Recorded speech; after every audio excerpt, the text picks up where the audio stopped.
Morning, all. Morning.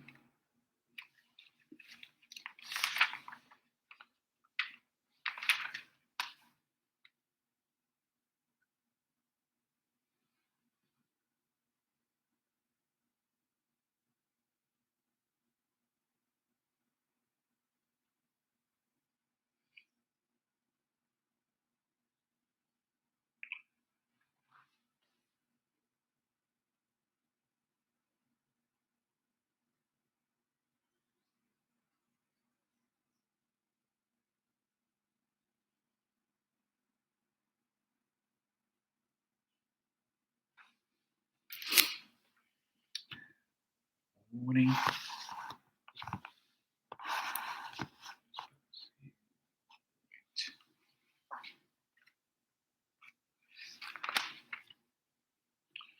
See who we have here. Alison Haynes, good morning. J Dimples, morning.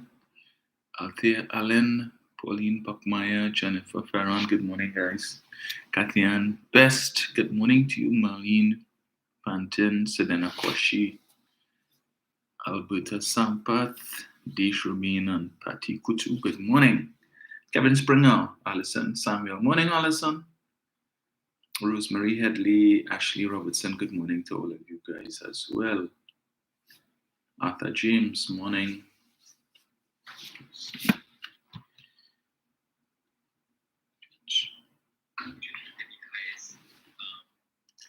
Shut your beak. See.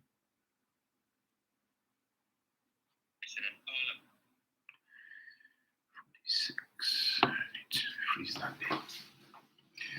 Gemma Alexander, Daryl Nanton, good morning, sir. And Dave Emmanuel, morning. Cyan Genesis, morning.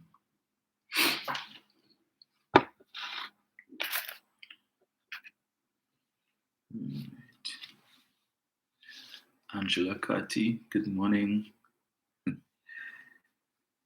Alison says I look rested and ready. Well, I went to bed early last night. I was very tired, so I was able to get a full night's sleep, notwithstanding the fact that I'm up early this morning.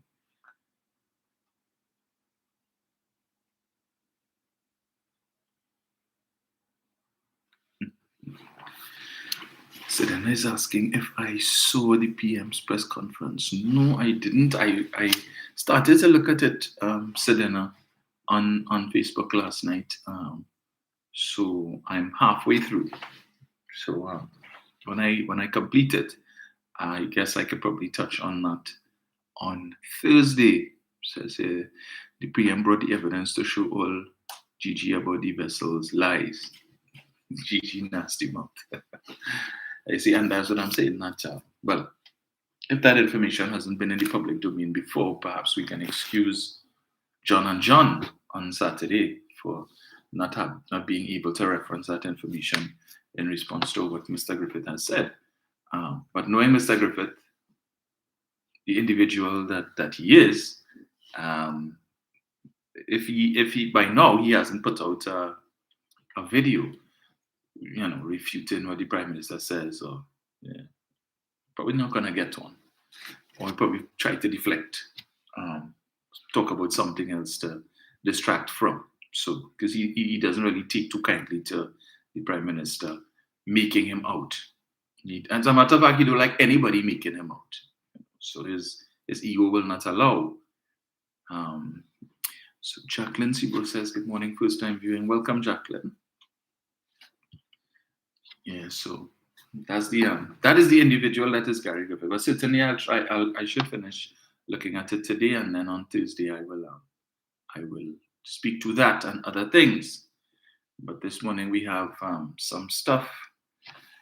We will be discussing HSF and sundry other things. Never a dull moment in Sweet TNT, especially and the deception of the UNC. Unfortunately, let me put this thing on here. Just so. Right. So before I get to the main topic of the HSF, couple other things I wanted to touch on first. Starting with the Sunday morning, waste of time press conference that the UNC has every week. But I see now they've started to cut down on the time because they really don't have anything much. Well, not anything much. They have nothing of value to come with on a weekly basis, right? It's just like this is a ritual, a routine they must have. So they say, who's the two people coming this Sunday to come and talk rubbish? So much so that the media, it seems, is no longer covering their press conferences in terms of sending journalists to attend these press conferences. What it appears that the media is doing, taking the information from online. So when the program comes online on Facebook, the media will just log in and see whatever sound bites they can get, and then they would talk about it in the evening news if there's anything that they feel of substance. So now the UNC has taken to bringing their own journalists. So apparently they just pull some random UNC supporter or something and bring them to pretend that they are journalists and asking questions. Because when you listen to the questions that were asked on Sunday, they were all loaded questions bashing the government. So there was nothing, there were no questions asked that was outside of what was discussed in the press conference. That all of the questions is basically, this government and this thing. So this is the shenanigans and the sham that they now come in with. Since the real media is no longer paying us any attention and coming to ask any questions. And we don't want it to seem like, we're wasting our time, which is what they're doing. You bring your own, you just bring somebody and say, look, these questions, ask these questions. Anyway, it could get any more deceitful than that. You ain't fooling nobody. At least if it is you want to pretend and give people the impression that the media is interested in what you have to say, you need to bring neutral questions, not questions that bash in the government and is only PNM this and the PNM that and so on. Yeah, we in Dotish, we know how the media operates. So on Sunday, Saddam Hussein, to tell you how they have nothing of substance to talk about, Saddam Hussein comes on Sunday and he decides to put up some pictures. Lord knows when they took those pictures. And, anyway, so he puts up some pictures showing the new Diego Martin Borough Administrative Complex, which the Prime Minister would have officially opened last week. And he put up pictures of, the scaffold. It has some scaffolding, some barrels to the back of the building, some bricks left over, and so on. And he says that it is still an active construction site, and that the Prime Minister perhaps should have been wearing a hard hat at the event, because they're trying to understand why is the Prime Minister opening something that is still under construction, as if to say is a papi show and it is an election gimmick, right? But as I said, you have no idea when those pictures were taken. Just as the other day, two meetings ago, Wade Mark came with two pictures, one of a building in Landate, I think that is what it is called, in Tobago, where he says this building belongs to the Prime Minister and it is a multi-unit family apartment building. And then he provided us with a picture of the breaker box, as he called it, to say, well, look, you see, there's more than 1 meter or whatever. So they have people on construction sites now taking pictures. And that the Prime Minister had to come and refute that nonsense. But you see, last night, Kamala Persad mentioned it. She showed the pictures again, and she says, well, Rowley come and he say, Saddam lie, and all of that. But don't worry, Saddam will come back and Saddam will respond to him and so on. But on Sunday night, when on the CNC3 evening news, Akash Samaru, who read the Sunday evening news, and we know Akash Samaru is no PNM fan, he's no friend of the PNM.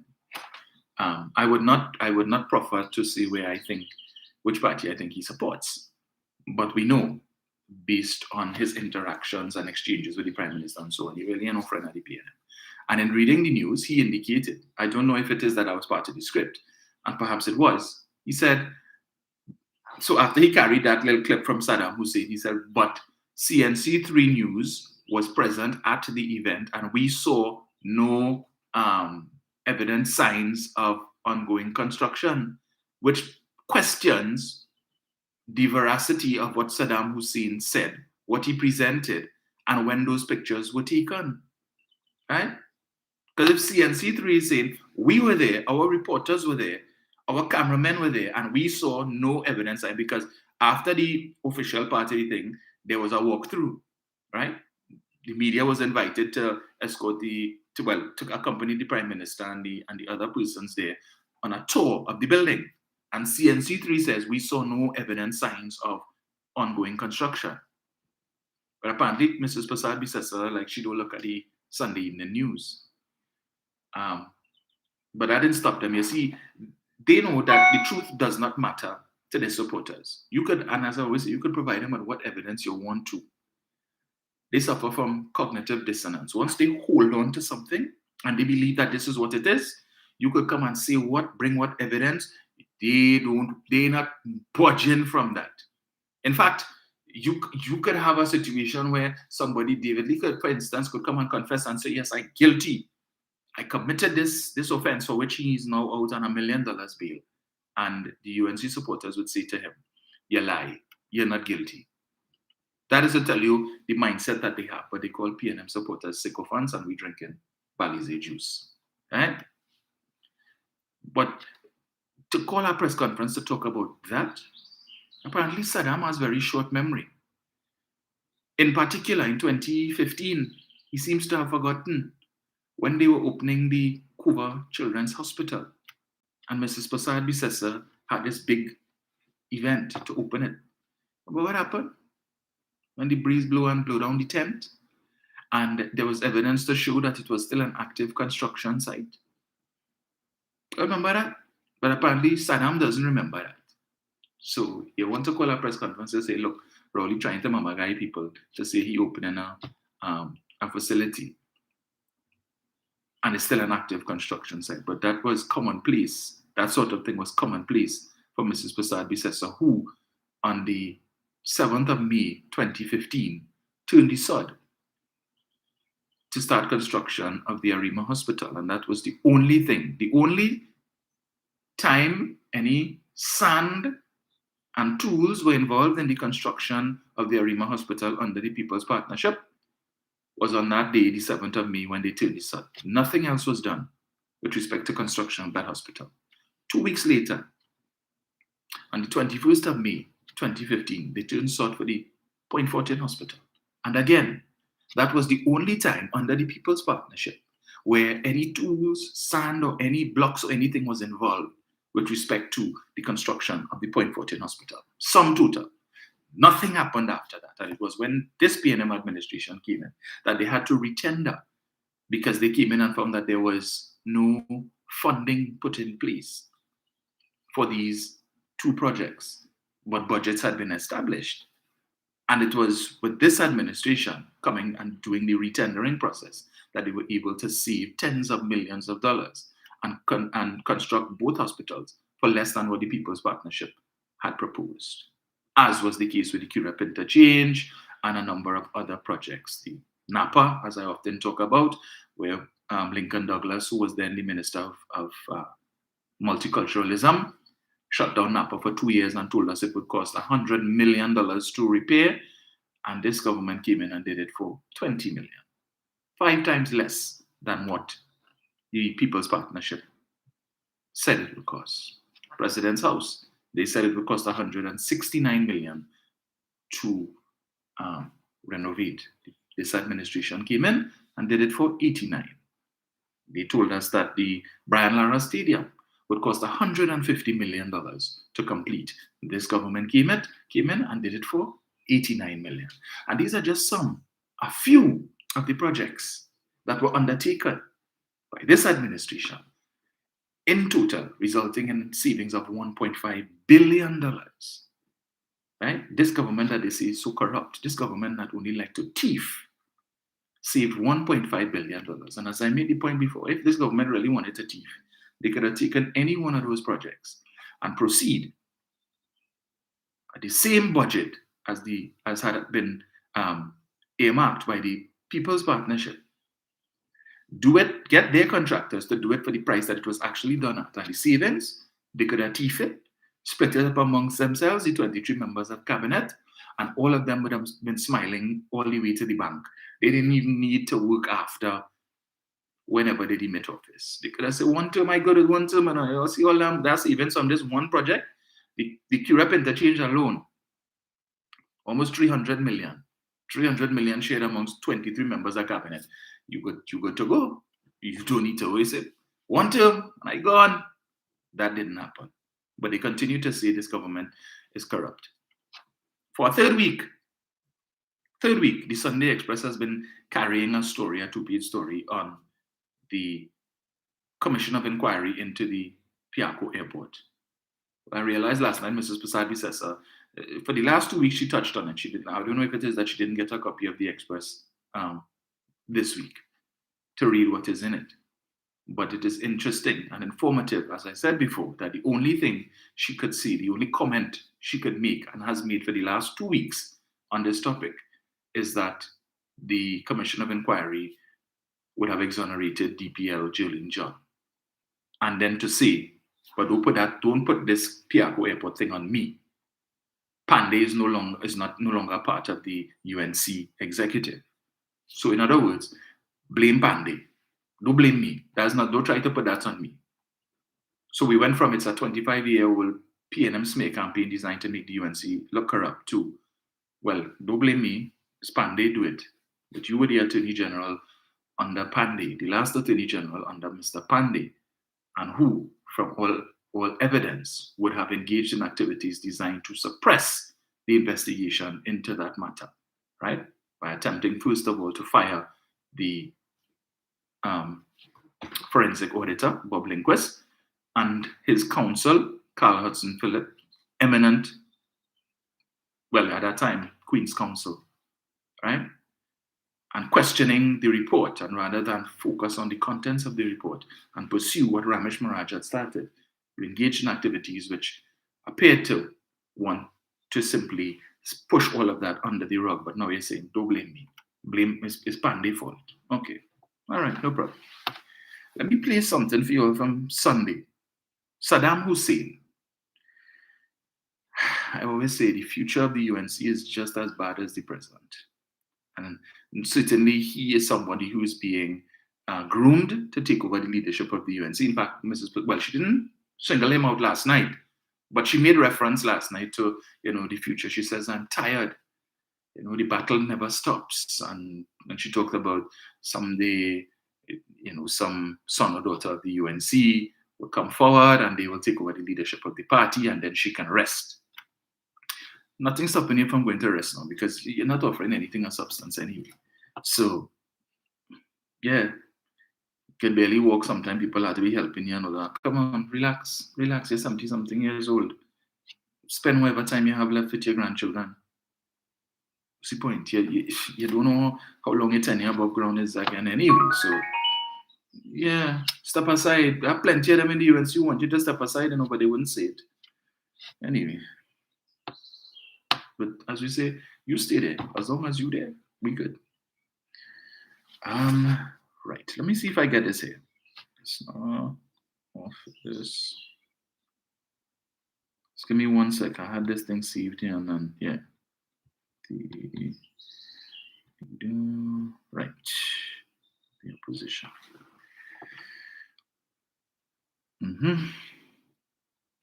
Yeah, so on Sunday, one of the loaded questions that they presented was a question with respect to the rifle that went missing from the Defense Force.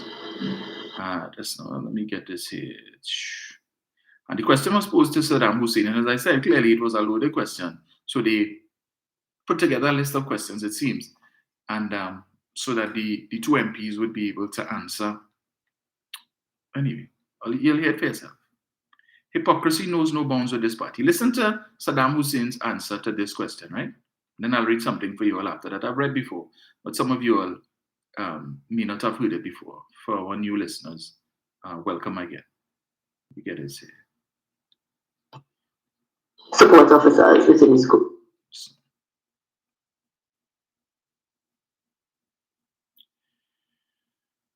Okay. Right. Is that you would have data, you would have the information, and then you aren't utilizing it in policy making. And I was wondering if you had any comment regarding the Defense Force rifle that went missing but has since been found. Yeah. With respect to that particular issue, we had raised concerns initially with the weapon being missing in Parliament when the matter came up in the Parliament. We had raised issues then. It shows that there have been the gravest security breaches within the highest offices in the land in terms of the ones who are responsible for keeping us safe. We had asked that an immediate investigation be launched in that matter. Notwithstanding the weapon has been recovered, we demand that that investigation proceed with alacrity and the population be aware of what went wrong with respect to that particular incident, because that is an extreme matter of great concern, especially with the caliber of that weapon being able to discharge several rounds of ammunition in a matter of seconds that were in the hands of persons who are not members of the Defense Force. That in itself shows the grave incompetence, the far-reaching incompetence of this Minister of National Security, who is hopeless, hapless, and as Anita put it in her debate, has no defense for his non-performance in his portfolio as Minister of National Security. And you mentioned. First of all, what does Fitzgerald Hines have to do with this missing rifle? He is the Minister of National Security. Mr. Hines is not responsible for the day-to-day operations of the Trinidad and Tobago Defense Force.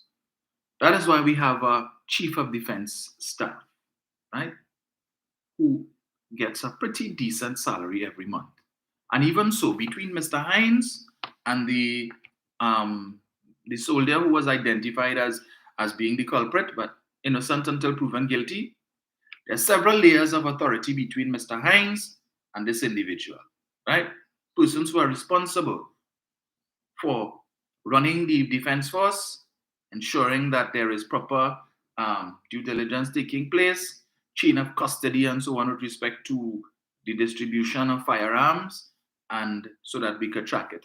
But this upstart, this wannabe Justin Bieber, decides he bypassed all those layers of authority and gone straight to Mr. Hines. And this demonstrates incompetence on the part of Mr. Hines of the gravest, right? But he knows that is how their supporters like to think. Blame the government, blame the minister. Don't blame anybody else who is below the minister, the permanent secretary, deputy permanent secretary, and whoever is the head of whichever department and so on. So bypass the chief of defense staff and whoever is under him, whoever is the direct supervisor or commanding officer of this individual, bypass all of them. They have nothing to do with that. Never mind the fact that all of them collecting a salary every month, right, to ensure that operations at the TTVF run smoothly. Blame Hines. Well, since he says that incident where one gun went missing, and it speaks to the grave, the incompetence, the gross incompetence of the Minister of National Security, let me remind Saddam of something. Yeah, I wonder what his take is on this. Yeah, this is, you see, the memory short, but mine isn't. So let me read this. This is a Guardian article dated the 13th of August, 2014. 2014, right? Who was the Prime Minister in 2014? Who was the Minister of National Security? Title of the article, Special Team to Probe Gun Theft at Forensic Center. A team of 10 police officers have been appointed to investigate the disappearance of over 40 guns from the Forensic Science Center at St. James. So said Public Information Officer Inspector Wayne Meister yesterday during the police weekly press briefing. He said Deputy Commissioner of Police in charge of crime, Glenn Hackett, formed the team, which comprises officers from CID, Anti-Corruption Investigations Bureau, and the Fraud Squad. It was reported on Monday that over 40 guns, some of them high-powered rifles, were stolen sometime between last year and July this year. The weapons had been taken to the Center for Ballistic Testing, and their disappearance was reported to the director of the center, Arlette Lewis, by firearms expert Derek Sanka. And Lewis reported the matter to the police.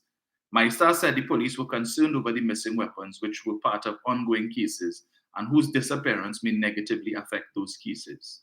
He added that the police were most definitely concerned about the security of exhibits stored at the building and other government buildings, and the center falls under the Ministry of Justice, led by Minister Emmanuel George. And in a text response to questions posed by TNT, George said late on Tuesday Lewis told him of the disappearance of the guns. He added action has to be taken to improve security arrangements to forestall any further disappearance of firearms or any other items stored there for forensic examination. Over 40 guns went missing. Over 40, right? Over the course of almost a year, and nobody noticed. 40, some of them high-powered rifles, the likes of which went missing recently, which Mr. Hussein referenced, right? One gun missing, one high-powered gun. And he says that is reflective of the gross incompetence of the Minister of National Security, who plays no role, no part in the day-to-day operations of the TTDF. You heard his characterization there, but over 40 guns went missing under Emmanuel George, under whoever was the Minister of National Security at that time, 1 of 5, under Kamla Prasad Bisesa. But where was Saddam Hussein then? Did he see the need to put out a press release to say this is reflective of gross incompetence on the part of the Minister of Justice, the Minister of National Security, the Prime Minister? Have any of those guns been retrieved? Now he says, notwithstanding the fact that the Galil has been recovered, they are calling for a full investigation to determine what happened. What happened to them over 40 guns, Saddam? Back then you weren't interested in a thorough investigation to find out what went on, that how the hell over 40 guns could go missing over a period of almost a year and nobody noticed, Saddam? Your memory short. None of you all had anything to say about that then. You didn't see the need to call a press conference in 2014 to speak on that issue. Over 40 guns. I think over 40 guns, including some of them high-powered rifles, pose a greater risk to the life and limb of citizens than one Galil. Saddam. You couldn't reference that. You're not interested to find out what is the status of that investigation and how many, if any, of those guns have been recovered, and whether or not they're still outside there posing a risk and danger to the lives of citizens, Saddam. That's why I always say, a bunch of blasted hypocrites in that party. You see, all they figure people memory short. No, not on this side, sir. We remember very well the things that took place between 2010 to 2015. Yeah? You're concerned about one, but you weren't concerned about over 40. Right? I posted that article in the comments under that video. I didn't see nobody respond to me yet, and I don't expect any of them to respond. See, but these are the kind of things we need to be sharing on social media to remind citizens, especially the supporters of that party, who figure that their party is the best party it have, and they don't do anything wrong. And any allegations of wrongdoing made against anybody in the party is PNM propaganda. That's what it is, right? So last night, the misleader of the opposition spoke about calling on other parties to join them in the local election fight and to set the ground for 2025. She indicated that 2 small parties have already approached them and that the leadership of the UNC is currently engaged in discussions with these 2 smaller parties with a view to establishing some sort of accommodation for local government. And once it is, they can hammer out, an arrangement before the election. Then they will be fighting together, albeit she believes that the UNC could go it alone, and it may very well be that they go it alone. But she's calling on all of these small parties. Is this a sign of desperation on the part of the UNC? Are they concerned, especially with the number of defections that they've experienced over the last couple of weeks? Councillors who have left the UNC and joined the ranks of the PNM. So is it that they are not on as solid ground as they thought they were? Because if these people who have been representing the UNC for at least the last 3 years and some of whom just a week or so before they would have defected would have been speaking on behalf of the UNC, are there concerns now that these persons would take support with them? And she's not so convinced about the San Fernando Corporation anymore, Mrs. Prasad Bisesa, that you are once again calling on the smaller parties to join you? Is that it? Or is it you all don't have the financial resources to fight the election on your own? Because all of the financiers think that your party is a waste of time under your leadership. Nobody wants to give you all money according to UNC Cabal. And so what you need to join forces so you all could pool your resources to fight the election. Because let me tell you, we know what is going to happen. After the election, you're going to have a number of candidates. You're going to have persons, suppliers of a variety of things coming to say that UNC candidates owing them money. That they would have taken things on credit, on the promise that the party would pay. It happens every time, right? You're going to have persons who would have gone up as candidates in PNM areas and would have lost and will come and say, the party promised them this and the party promised them that, and they spend how much money and the party has now left them in the lurch. Happens every time. I wonder who these two parties are. I mean, we've heard talk, I don't know, it's alleged that they are seeking some sort of accommodation with Gary Griffith's party, the NTA, whereby the UNC would not contest the Diego Martin Borough Corporation seats. And so it would be a straight fight between the PNM and the NTA, because they see that UNC contesting the seat could probably split votes that the NTA could get, because they know in Diego Martin, really, you need to sanitize that party. The only reason why the UNC was able to capture that corporation in 2010 was because of the people that they had at the helm of the party, who persons in Diego Martin felt had some integrity, the likes of Winston Dukaran, the likes of then Anand Ram Logan, and persons like that, Makandal Daga and so on, Timothy Hamill Smith and these folks who live in Diego Martin and environs there. So they had persons to make the party look good. People say, all right, we could get them a chance. It has some crook and teeth inside there, but it seems that they have a balance now of persons who will keep the thievery in check. Well, that didn't happen. As I played for you all on was it Sunday or there with the clip with Makandal Daga, where it is he said, in all my 40, 50, 60 years, I have never seen so much thieving in all my life. I have never seen so much corruption. People are stealing money like they invented it, like they have a right to thief. I don't know why they don't open the gates of the jail and put all of them in. This was Makandal Daga in 2011. At that time, he was the PP's ambassador to CARICOM. Barely a year in office, and Makandal Daga is telling you about the amount of thievery, corruption that was taking place in the People's Partnership. Makandal Daga, he was on the inside. All right? So it is left to be seen. As she said, they're having discussions with two other, any other party that decides to throw in their lot to the UNC needs to understand that after the election, it's just for them to go and find a plot in the political cemetery. Organize your coffin, organize your funeral service, and fix up. Yeah. Because we realize you're all not about probity, you're not about transparency, you're not about good governance, honesty in government. All right? It's about every thief for himself and the rest of the citizens take the hindmost. So anytime you link up all yourself with that party, understand your political stocks going through. Even before you start, or you're dead. But proceed. But proceed with caution. But I wait with bated breath to see who these other two political parties are that are so brave to put their political life on the line, to shack up with the UNC. Well, that's what it always is. I pick up side. Let me do a thing now. Come together and form a little team and see what we can get now. Because that's the only way we can beat the PNM. If the PNM is so terrible and the governance is wicked and evil, Keith Rowley, and wicked and evil PNM, and the PNM must go, and the PNM they have the economy in shambles and the country in shambles and the road bad and everything.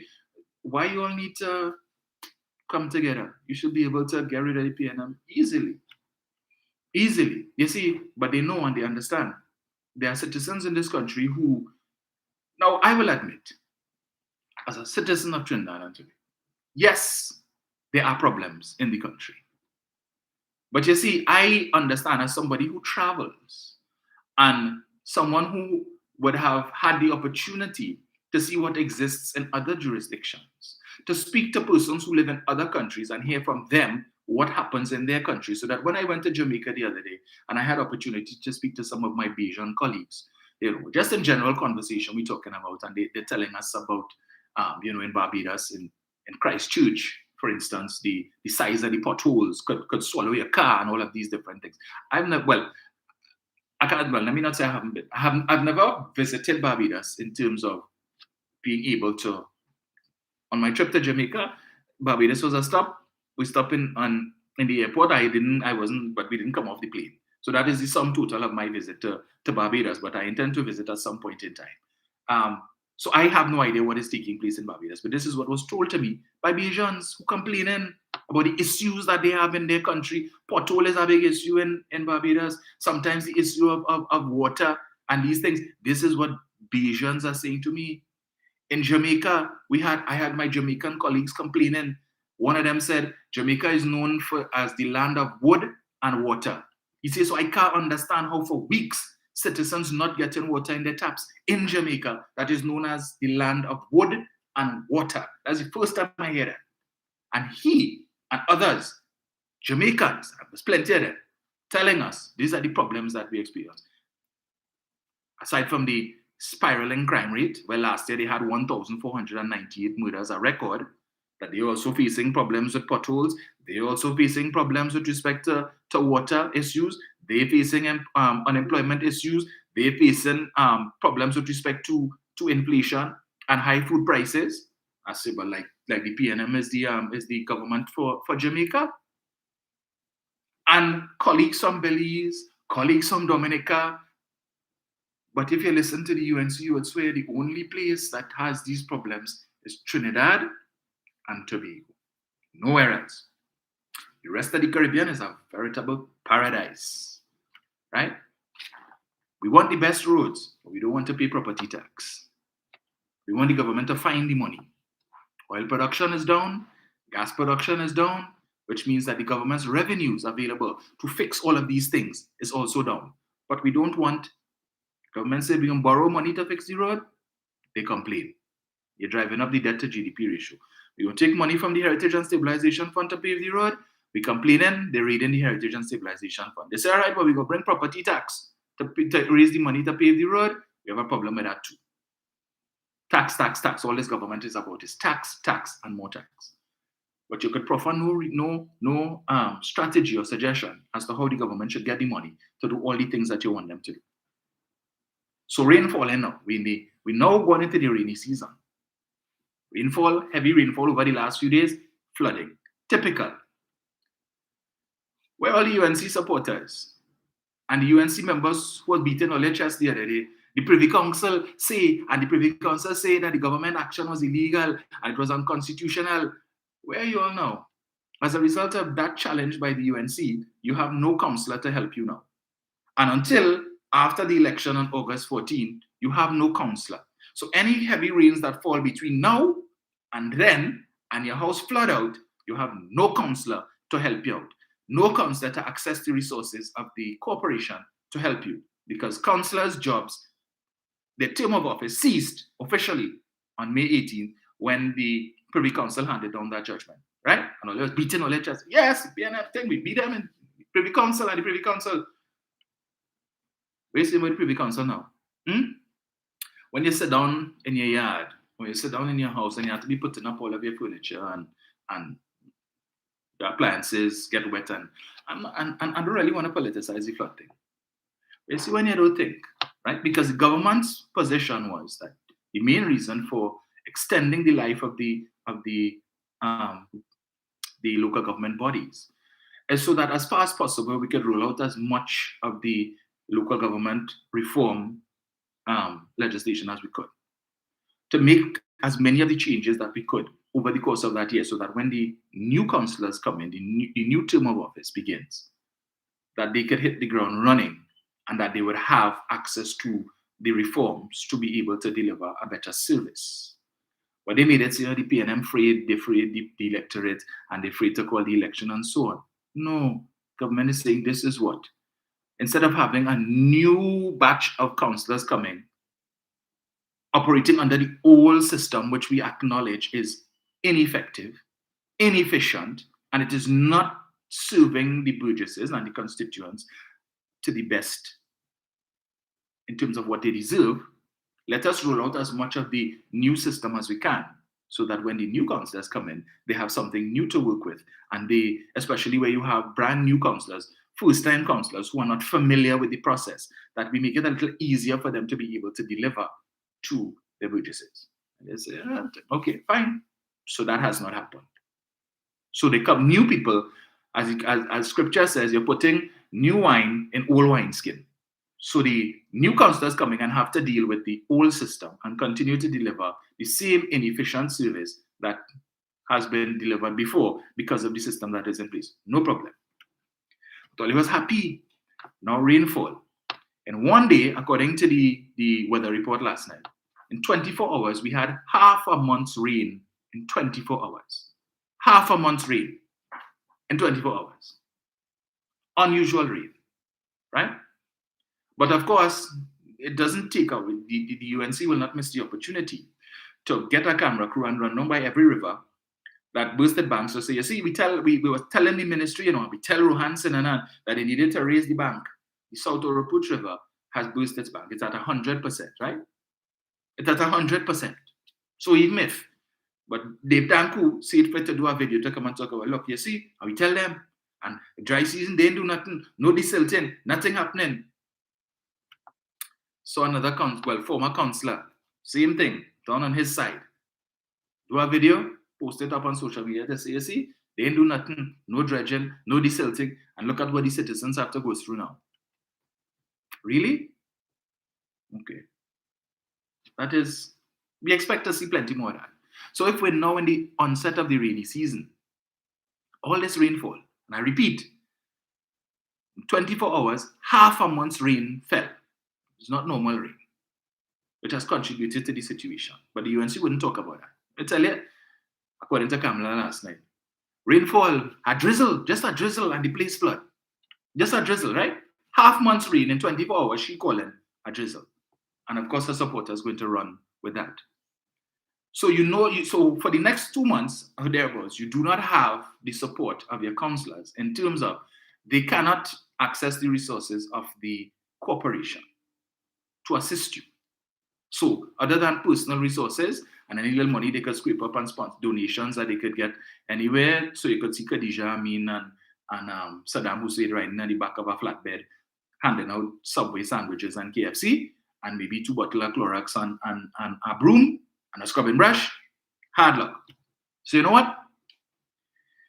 Get your cutlass. I'm talking to all the persons who are rejoicing about the UNC's challenge of the government's decision to extend the life of local government bodies by one year. Had that challenge not taken place, all the councillors would still be in office and would be able to run to help you now. Just like in December last year when she was calling for election. We're supposed to have the election in December. Remember the rains that we had in late November, early December thereabout? Thank goodness, right? That the councillors were still in place and they were able to assist. But she was telling the councillors, after December 3rd, anything that you do is illegal. Do not engage in any activities because it would be deemed illegal because we go in and challenge it. That's what she was saying. She was demanding that a declaration be made that the councillors, that the term of office ended, I think, on the night of December 2nd or December 3rd, there about December 2nd. Right? That is what she was calling for when the people needed assistance.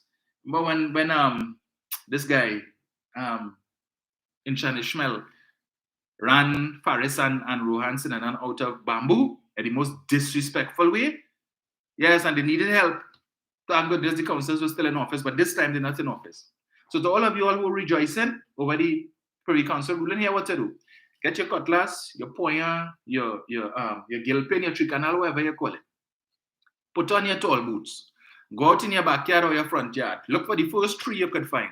Chop a branch, shave it. And when the floods come, go and stand up in the middle of it, stamp the branch on the ground and tell the ground, like Moses, tell the water, tell the flood, the Privy Council say, right? And that will part the waters. Yeah, go and tell the flood waters, the Privy Council say, that the PNM what the PNM did was illegal and unconstitutional, and you will see the floods dissipate. Go ahead and try it now. And all you happy? You all was happy? Privy Council and the Privy Council, yeah? Right. You see the Privy Council help all you now. The three lords who say that the government's actions were illegal. Where are they? They're in the nice homes in the UK, yeah? Dry, no issues with flood. What are they doing? Yeah, call them, let them help all you. But what's the time now, people? All right. Cooking with gas. Was there another thing I wanted to touch on, Dubai? If I remember, I will come back to it. Let me deal with this HSF nonsense, right? I saw it on the front page of the Express on Sunday. Yes. In fact, that is what prompted me to buy the Express on Sunday when I visited Massey stores. I saw that headline and I said, I could touch on this morning. But then I said, you know what? I'm not gonna touch on it. I'm going to wait for the illiterati and the headline readers of the UNC to jump on it, and then I will comment on it. And so said, so done. Right? So said, so done. Let me see something here. This now. Krishna Punwasi. Really? That's what I talking? Well, all right. Tell me what it is now. Why are you still here? Why are you still here, Krishna? Well, I want you to listen to what I'm about to say, because it has nothing I've said so far that you could debunk. But feel free to try and test it out. Right? I'm glad you're here. And others like yourself. Heritage and stabilization. Well, let me educate you this morning, and you could perhaps go and share it with your colleagues, since based on the comments that I have been reading, on the posts that have been put out by the various newspapers, the Express yesterday asked the question if persons are concerned about the $913 million loss. And, I'm reading comments from some UNC supporters. When they call them Duns, they vex. Clearly, we have a problem, but you see, when it comes to financial literacy, it's really financial illiteracy in this country. Because when I'm reading comments and I'm hearing people talking about, asking the question, well, where they thief the money, and where they spend their money on, and where the money gone, really? Really? All right. So the Express posted this article, historic US $913 million loss. Right? They post that. And in no time at all, as we expected, the UNC would jump on it. So the misleader of the opposition put out a press release yesterday. And I'm glad she did.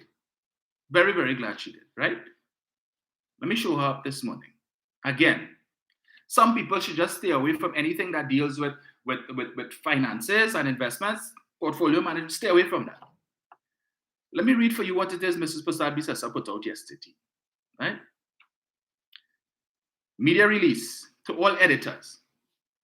The decline of over 6 billion TT in the HSF is in just 1 year, as confirmed by the central bank, is a clear indication of the government's incompetence and negligence. This government has collapsed and is trying to wastefully spend as much as it can before they demit office. The recent article in the Express newspaper reporting of a decline of 913.5 million USD, or some TT 6 billion in the Heritage and Stabilization Fund, for the financial year ended September 30th, 2022, sheds light on Rowley and Embert's negligence and incompetence. All right. The government's failure to protect the Heritage and Stabilization Fund, which represents the savings of our nation, is a grave dereliction of duty. And the fact that the incompetent Ewart Williams presided over this historic loss is not surprising. This is the same bungling PNM stooge who sat in the central bank and looked on like a bewildered fool while the CL Financial Group imploded and thousands of citizens suffered losses. Only the Rowley government could reach such incompetence and uselessness with a promotion, such incompetence and uselessness with a promotion. The government's withdrawal of over US 1.9 billion, or TT 12.9 billion from the fund over the past 7 years and 9 months has severely undermined its purpose and depleted the resources. This stands in stark contrast to the previous UNC-led government, which diligently followed the law governing the HSF and contributed to its growth. And that's why you all had to borrow money to put in the HSF fund, despite the fact that you claim your government had the highest energy revenues in the country's history. You borrow money, right? You borrow money. Seeing somebody said, we love for you and Senator Anil to a debate on these issues. Chant Mati Chawa here. Chant Mati, let me tell you something. I have been challenging Anil Roberts on his Doglaya politics program every time. I post in the comments. In fact, when he thinks it convenient, he will respond to some of my questions. And when I respond to him, he doesn't respond. So I would love if you could get Anil Roberts to come and debate me on this. I would be very happy to do that. You see, because I go based on facts, not on lies and propaganda. You're going to see me come in here to talk no stupidness about Rowley House and it have a red couch and you have to go down the corridor and turn left and you go past 3 dogs and a parrot in a cage and you go see a red couch and you want to know who lie down on the couch at Rowley. That is the kind of stupidness that Anil Roberts, Senator Anil Roberts, offers. We don't talk that crap here. Understand? So if it is you could arrange a debate for me with him, please, I would be more than happy to debate him. Because there's nothing that is said here that you all can challenge because I come with facts and I quote my sources. Anil Roberts don't do that. All he could do is to talk about the president, the former president, was making appointments based on pom-pom politics, implying that the former president was a lesbian, and talking about Marvin Gonzalez as Minister of Man, and Faris Al-Rawi is tight pants, and Stuart Young is small pin. That is the kind of dotishness. He lacks intellectual depth, and that is what all you like. That kind of stupid talk. Yeah? But common sense, all you don't like to hear. Well, I'm going to give you all common sense this morning. Yeah? I listened to your political leader last night touching on this very same issue, and I want to expose Kamla Prasad-Bisesa, Jawala Rambaran, and the rest of them who feel they're bright and know about finance. I will expose them this morning as being liars and deceivers. All right? So listen up. It is important to note that my UNC-led government, in accordance with the law, made deposits to the HSF whenever surplus revenues from petroleum were generated. Under my UNC government, Trinidad and Tobago recorded the highest foreign reserves in our history. And this has been consistently depleted since the UNC demitted office in 2015. Do I need to read right? The decline of over 6 billion TT in the HSF in just 1 year, as confirmed by the central bank, is a clear indication of the government's incompetence and negligence. And the PNM government is irresponsible given their demonstrated record of seeking praise for sunshine, but recuses itself from blame when there is a rainy day. The government has collapsed and is just trying to wastefully spend as much as it can before they demit office. So says Kamla Prasad-Bisesa, SC, MP, and the only thing missing between those 4 letters is the A, scam, right? Let me read one more thing for you all. Jawala Rambaran, the former central bank governor, right, who should know better. Let me read for you all. Nobody can call him, but TC thing published and he decided to put himself in the thing. All right, no problem. Let me read this here for you. And then we will get into the substance of it, right? I'm happy for the UNC supporters who hear. You all will learn something. Instead of the couture and the lies that all you like to listen to on Doglaya Politics and the Monday Night Forum, yeah, and the Underground Report with Dumb, Dumber, and Dotish. Jawala Rambaran and HSF US 913.5 million loss. This should disturb us all, right? This is Jawala Rambaran, the former UNC People's Partnership Central Bank Governor.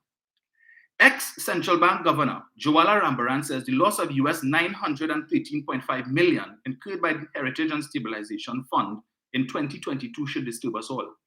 He described it as a grave fiscal irresponsibility. In its annual report last week, the HSF revealed that it recorded its first ever loss at a total of US 913,456,980.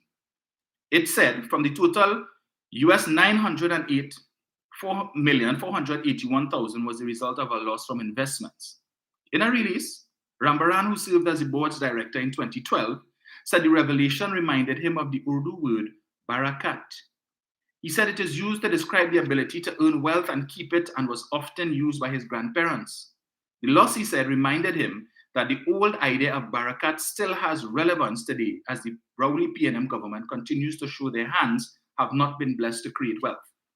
He said the government waited 9 months to disclose this loss, which is equivalent to almost 20% of the Heritage and Stabilization Fund's outstanding balance at the end of September 2022. Think about that for a moment. It took about 5 years for our HSF in its previous informal incarnation, as under Pandey, as the Interim Revenue and Stabilization Fund to build up a balance of over US 900 million. And the Rowley PNM government has lost this amount from the HSF in just 1 year. Talk about having no barakat. He said the rightful owners of the HSF are citizens and that this is not a trophy backup line of credit for the Minister of Finance to do as he pleases. The HSF is a national heritage fund created from excess energy revenue for the people of TNT.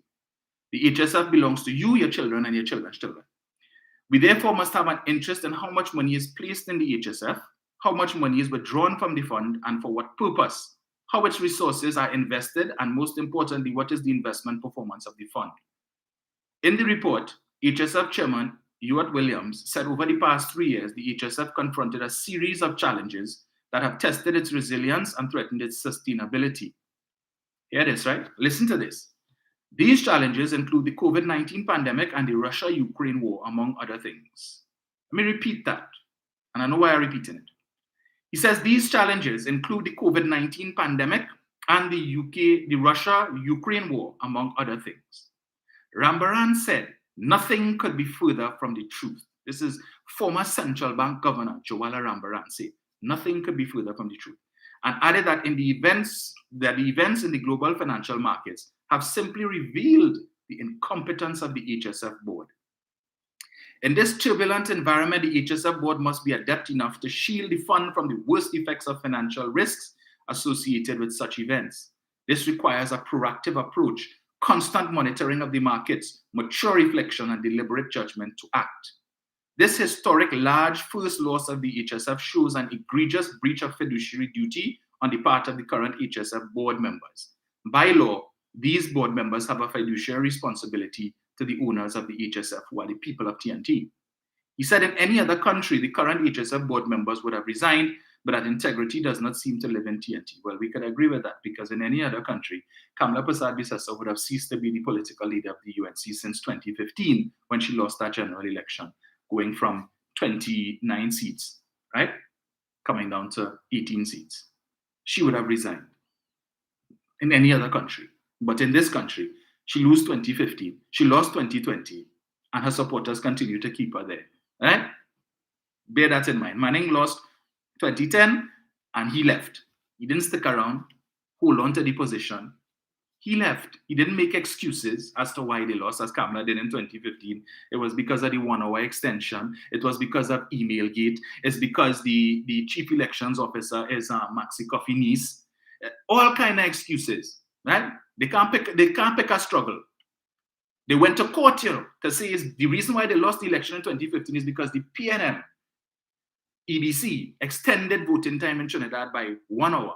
Never mind the fact that when that announcement was made, the only political party that sent out SMS messages, right, text messages, sending people email and so on, encouraging them to take advantage of the 1 hour extension was the UNC. No other political party that contested that 2015 election did that. And I still have it, right? I still have the post that I received, and people still asking the question, how the hell will I get my phone number? How the hell will I get my email address? Up to now, we can't answer that, right? But when we talk about Cambridge Analytica, no, we don't know nothing about no Cambridge Analytica. So how you get my phone number, my personal number, to send me a WhatsApp and to send me, not WhatsApp, text message? I don't subscribe to anything that the UNC has. How will I get my information? I have it there, right? The thing that they sent out, encouraging people, go out and vote. But when it is that it backfire on them now, all of a sudden it become illegal. Yeah? And the EBC was wrong. But you only contest 6. You only challenge the results in 6 constituencies. None of the UNC constituencies, you didn't challenge to say, well, look how much people went and voted in the hour there now. The 6 marginal constituencies that you lost, is only in those 6 that a flood of PNM people went and vote in the 1 hour. Yeah? Right. But the supporters who listening here expect us to believe that. So all they can help us and tell us now, because you all said it was the 1 hour extension that caused you to lose the election. You all went to court on that, and that's the only thing you all told the court. The 1 hour extension is why you lost. Then we hear it's because of Emailgate. Fern Narcissus Scope is Maxi Coffee niece. Then they change it, she is Rowley cousin. Then we hear somebody's sister-in-law. So it seemed everybody in the cabinet was related at some point or the other, in some form or other, to Fern Nasser Scoop, the chief elections officer, because the relationship kept changing all the time. But I continue. This is Joala Rambaran speaking here. Surely the Rowley PNM government should not expect us to go lightly on them for such grave fiscal irresponsibility. They were voted into office twice, giving the electorate the assurance that they had all the answers to run the country and make it better. However, as Barakat slips more and more out of the Rowley PNM government's hands, their legacy will not be one of development, but a decade of decay. Papa laughs, the man waxing poetic. In October 2022, well, we don't need to read about that as Rambaran and his whole issue and so on. He goes on to say, right, that the UNC and the opposition leader, Prasad Bisasa, warned the country that Rowley and the PNM had gotten their claws on the HSF and were determined to raid the fund as daylight bandits. In a morbid way, he said the COVID-19 pandemic was like a boom to the government as it gave them an excuse to raid the HSF. Listen to this part. Listen to this, right? They contacted Munilal for comment. Rudal Munilal, who has a doctorate, Dr. Rudal Munilal. Proud of that. Make sure and call him doctor, right? Listen to what Rudal Munilal had to say in his response. Wow. Let me get it here just now. Huh? Right. Where is it? Munilal called for a commission of inquiry into the management of the pandemic and the plunder of the HSF fund. He says the citizens cannot find anything to show where this over 6 billion went. Many are without social support and countless businesses closed as a result of absolutely no help from the government during the COVID-19 period. We got a significant amount of vaccines free, so clearly 6 billion did not go for vaccines. The question is, where did the money go? Is Mrs. Prasad Bisasa has promised this investigation, this is Munilal, very early into the life of the incoming UNC administration, and the answers to these questions above on this first historic and exorbitant loss might be more shocking. This is Rudal Munilal, Dr. Rudal Munilal, right? Saying he wants to know where the money gone. We got a significant amount of vaccines for free, so clearly the money. Did Munilal know what it is the Newsday was asking him about? Before I get into this, right, let me just explain something to you. The Heritage and Stabilization Fund, as Minister Imbert would have indicated yesterday, has a balance of close about 5.6, 5.7 billion as of this month, right? Which is around this, when the UNC left office, the People's Partnership left office in 2015, the balance on the fund was about 5.6 billion, right? 5.6 billion. And it is around the same figure today. And so when Mr. Imbert made that statement that it is the same, that the balance is the same as it was when they inherited the fund in 2015, I read some of the comments from the UNC supporters talking about this man Matsen. If it was 5.6 billion in 2015, and only take out 1.9 billion, and they just lost 913 billion, how it could still be the same thing? He feel everybody's stupid, and he feel is the PNM he talking to. And this is the trend of comments that I'm seeing from UNC supporters, right? So let me explain it to you. When the government came in 2015, the balance was about 5.6 billion. Because of the prudent management of the funds and the investment of the funds, the fund earned interest income, a variety of interest, not only interest income, growth income, because the money is the 5.6 billion US was invested in a number of different securities. So you have equities, you have stocks, bonds, treasury bills, real estate, you name it, a variety. So it's spread across the investment spectrum. Some of these investments offer what is called fixed income. They are fixed income securities. So they give you a guaranteed rate of return every 6 months or every month as the case may be. And in other cases, they would provide you with, you have such as equities and so on, where you would get dividends from the companies that you invest in, whose shares you buy. So every 6 months, the fund will get dividends based on how much profits the company earns. So it's like when you buy shares in Republic Bank, and Republic Bank turns a profit, as they have been doing for the past 8 years and more, under this government and others, a portion of the profit goes to shareholders. So you are rewarded for owning shares in the company, right? And every 6 months you get a check in the mail or money in your bank account representing your portion of the shares, depending on how many shares you own. But we know that the maximum when it comes to investment is buy low and sell high. So you buy the shares today, and as the companies continue to perform and do well, and there is demand for the shares, the price of the shares goes up over time. And then if you decide to sell your shares later on, you sell it for a price higher than you paid for it, and you make a profit. That is the growth aspect of it. But the income aspect of it is the dividends. So I don't have enough time this morning to go through all of the different investment vehicles and how they work. But simply to say that there are a number of investment vehicles in which the HSF monies is invested. Over the last 8 years, the monies that the government would have withdrawn from the Heritage and Stabilization Fund was the interest income that the fund would have earned from its various investments. So had the government not taken out the 1.9 billion, most of which would have been during the COVID period, to provide salary relief grant, income support grant, to buy vaccines, to pay VAT refunds, to pay outstanding income tax returns, because this is one of the things that is not mentioned often, that in 2020, I believe it was March of 2020, April or so of 2020, in an attempt to provide some sort of financial and economic relief, would have had income returns to the $20,000 or less.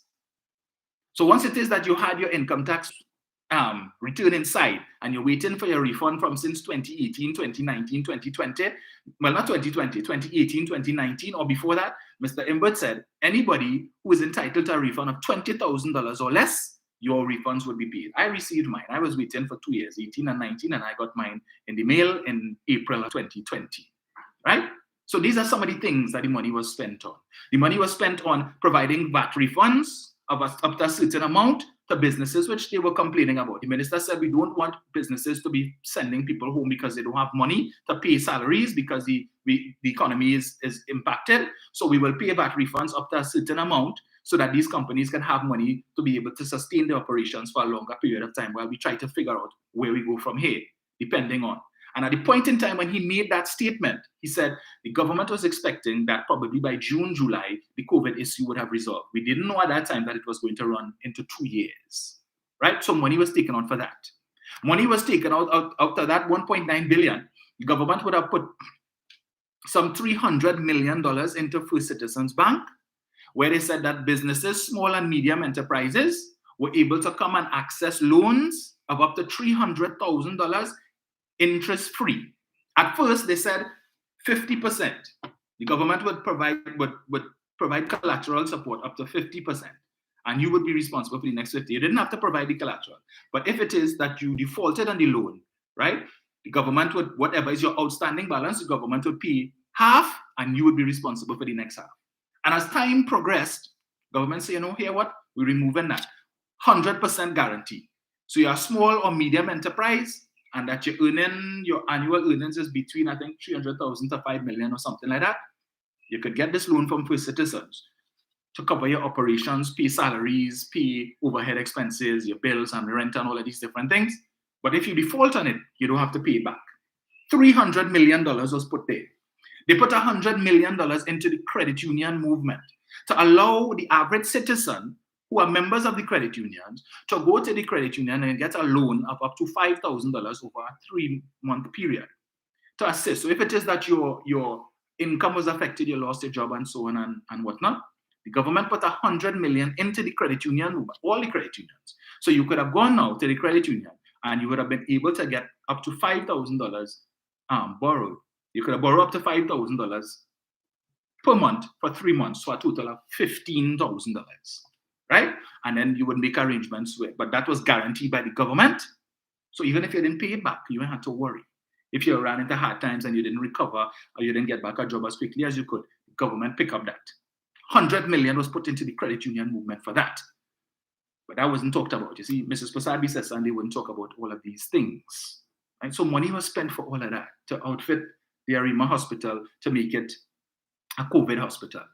Cuba Children's Hospital to make it a COVID hospital. The San Fernando, the Point Fortin Hospital to make it, right. They had to take out money for all of these step-down centers. So that when it is that you leave the hospital, you go to the step-down center for a further period of rehabilitation before they send you home. All of these things, money was paid for. All of these different things.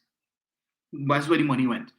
So when supporters of UNC ask him, where the money and the 18 billion, what 18 billion? They keep talking about this 18 billion that Rowley get. Get from where? The government indicated that there were a number of international agencies that indicated to the government, look, we can provide you with loans for up to a certain amount to help you to assist with economic recovery. Mr. Imbert came and did a press conference where he indicated, yes, we have access to these loans, but up to now, the government has not had recourse or cause to access these loans. So it is there, yes. We are letting the population know that if we need to get the money, it is there. But we have not taken these loans as yet because for now, we're still relying on our domestic resources to treat with the situation. But if it comes to the point where our resources are strained and we need to access these loans, we will do so. Press conference was held. We ain't talking about that. All right, no problem. So all of these losses, this 913 million loss for those who are not okura with portfolio management and investment management, it is what is called a paper loss. A paper loss because some of the assets in which the Heritage and Stabilization Fund is invested, the value would have gone down because of market performance. So they buy, it's just like if you look at every night on one of the news stations where they would show you the market activity on the stock market in Trinidad and Tobago for the day. And they show you how many shares changed hands, how many shares were sold, how many of the shares where the prices would have changed. So today you might see Republic Bank shares is $120. 2 days from now, you see it going up to $125. Then a week later, you see it drop down to $121, and then it going back up. So that is what happens. It's volatile. So as the price of the investments, the shares that you invested in, the equities, on a daily basis goes up and goes down, the value of your portfolio is going to change. So if the price goes up, the value of your portfolio increases. If the price goes down, the value of your portfolio decreases. But so long as you remain invested, you do not realize the loss. All right? So if today you bought Republic Bank shares at $110, and 2 months from now the price goes up to $120, the value of your portfolio goes up because if you bought 10 shares at $120 or $110, right? The value of your portfolio when you bought it is $1,100. But when the price goes up to $120, you didn't do anything to affect that. That just happened because people running down the shares, people wanted, they see the price of the shares going up and they say, yeah, that's a good investment. They read in the newspapers, Republic Bank declare a profit of $500 million in the first quarter, and people trying to get into the thing now so they could share in that profit when the second quarter results come out. So you bought in at 110, 10 shares, so the value of your portfolio is $1,100, and then the price goes to 120, the value of your portfolio is now $1,200. But if the price goes down to 115, yesterday the value of your portfolio was $1,200, right? And then the price went down from 120 to 115, the value of your portfolio is now $1,150. But you would only realize that loss if you say, nah boy, I hold $5, let me run down the road and cash out and sell my shares. So you will get $1,150. But if you stay invested and you see how the things operate, eventually the price is going to go back up. So you recover the $5 because when the share price now goes to 130, the $5 that you lost 2 weeks ago or a month ago, you recover that and you make an additional $10. So your portfolio value has now gone up to $1,300. It is a paper loss. The loss is only realized if it is that you liquidate your assets. But you stay invested because these are medium to long-term investments that perform over time. Everybody knows the equity market is volatile. People invest based on emotion. You saw what happened recently in the US with Silicon Valley Bank, when it is that they heard that there was going to be a run on the bank and people started to panic and it affected the markets. But let me show you something. All you heard what I said, Joala Rambaran said, right? Let me just read it one more time. Just that piece where he contradicted Ewart Williams. There was no need for Kamala Prasad Twisasa to call Mr. Williams a fool and all this kind of thing, right? But okay. That is what they do, attack people personally when it is they have nothing of substance. This is what Mr. Williams said. These challenges include the COVID-19 pandemic and the Russia-Ukraine war, among other things. Rambaran said nothing could be further from the truth and added that the events in the global financial markets have simply revealed the incompetence of the HSF board. So he said all the reasons that Mr. Williams has given as to why the fund was affected is a lie. This is the former central bank governor, right? The man who Kamala is brighter than everybody else and is the best central bank governor that it ever had is telling you that that's a lie. Well, let me read a couple things here for you all. First off, get this one, and I hope the UNC supporters listening, right? This is an article dated the 31st of January 2023, this year. Reuters. You know who Reuters is? Hear what Reuters says about the Norway Heritage and Stabilization Fund, right? Well, it's called the Sovereign Wealth Fund, but we in Trinidad, we call it the Heritage and Stabilization Fund. Norway has the largest sovereign wealth fund or heritage and stabilization fund in the world in terms of value. Norway Wealth Fund posts record $164 billion loss. This is the 31st of January 2023. When did that loss occur? The same time period that our HSF fund lost 913 million US. Norway, the largest sovereign wealth fund in the world. Norway Wealth Fund posts record $164 billion loss. I read, Norway's wealth fund, one of the world's largest investors, posted a record loss of 1.64 trillion crowns or 164.4 billion US for 2022. When? 2022. When did our wealth fund suffer the loss of 913 million US? 2022. Bringing to an end a 3-year run of soaring profits as stocks and bonds were hit by the Ukraine war and inflation. Same thing Mr. Williams say, but the bright central bank governor, UNC central bank governor say nothing could be further from the truth. So apparently Reuters lying. Yeah, Reuters lying. Okay, the previous largest loss was 633 billion crowns in 2008. It ends a record-breaking streak for the fund where annual returns exceeded 1 trillion crowns in each of the 3 years from 2019 to 2021, amounting to more than 4 trillion crowns combined. We are invested in 9,000 companies in 70 countries. There is just nowhere to hide, Fund Chief Executive Nikolai Tangen told a news conference. The single biggest stock market loss came from the fund's stake in Amazon, which declined in value by 56 billion crowns, followed by a loss in shares of Facebook, owned by Meta Platforms, of 52 billion, and in Tesla with 47 billion. Our HSF is also invested in these stocks too. Just understand that it is international fund managers who manage our Heritage and Stabilization Fund, not locals. We have retained the services of international, well-known, reputable investment houses abroad in the different territories, in the UK, in the US, and other parts of the world to invest our money for us.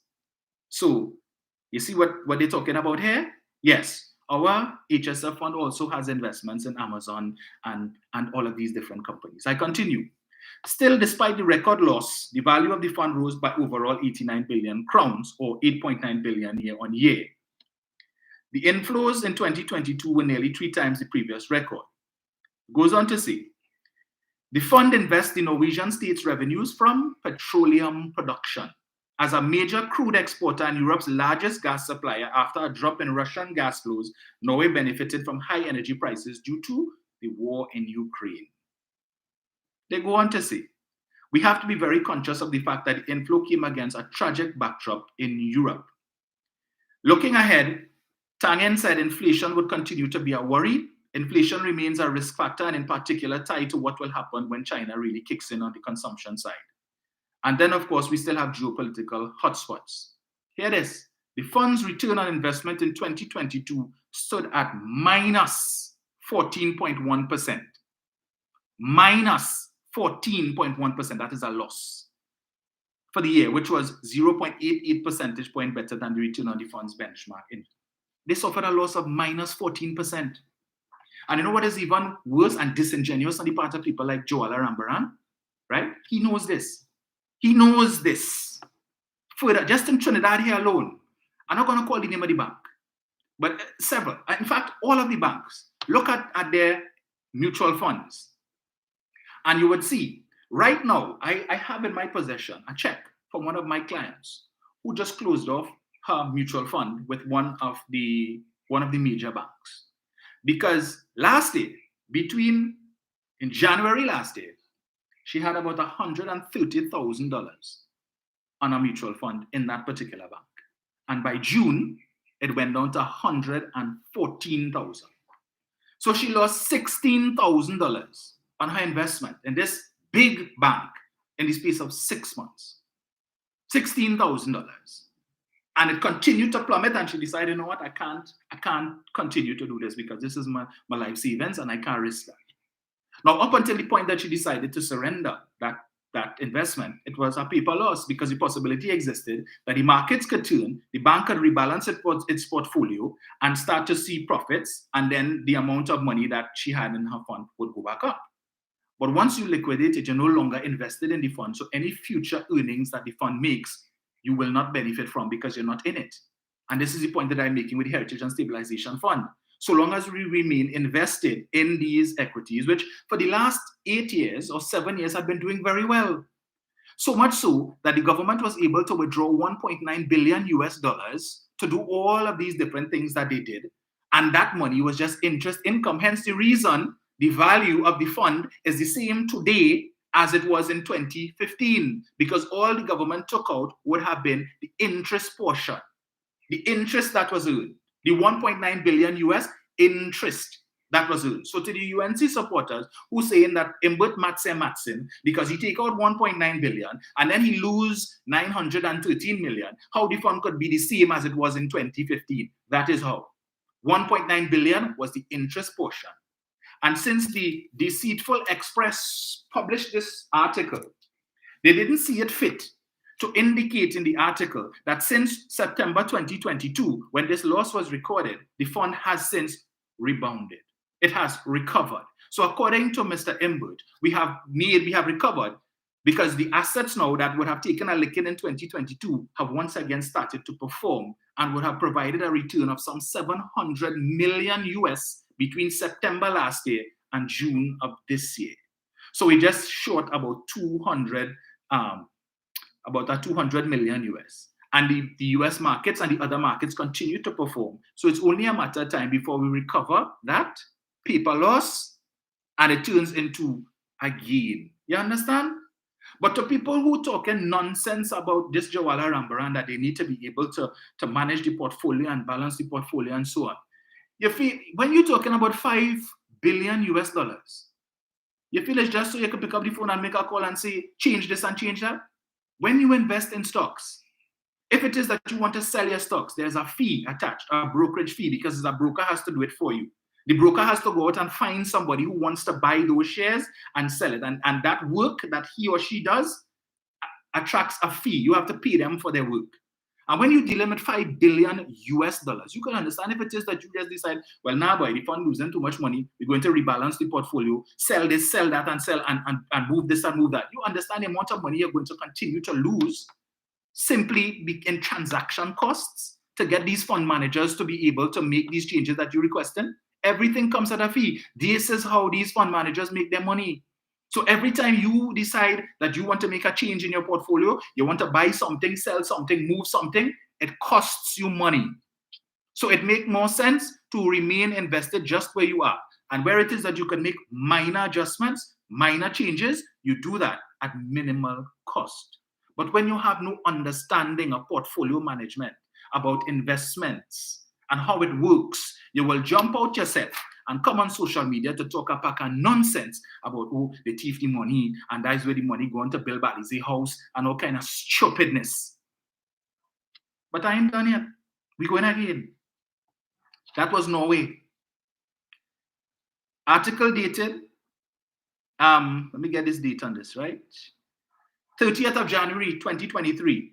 Hong Kong's sovereign wealth fund suffers record loss. Its slump last year was only the third loss since Hong Kong's Monetary Authority began disclosing the fund's annual performance in 2000.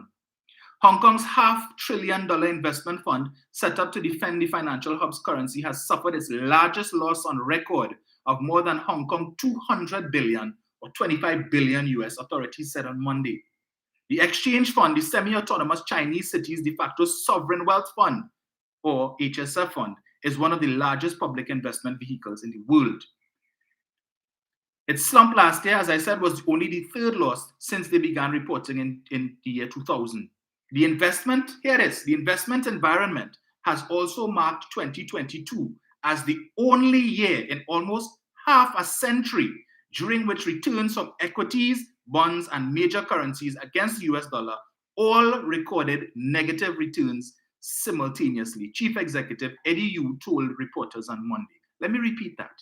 The investment environment has also marked 2022 as the only year in almost half a century, the only year in almost 50 years, during which returns of equities, bonds, and major currencies against the US dollar all recorded negative returns.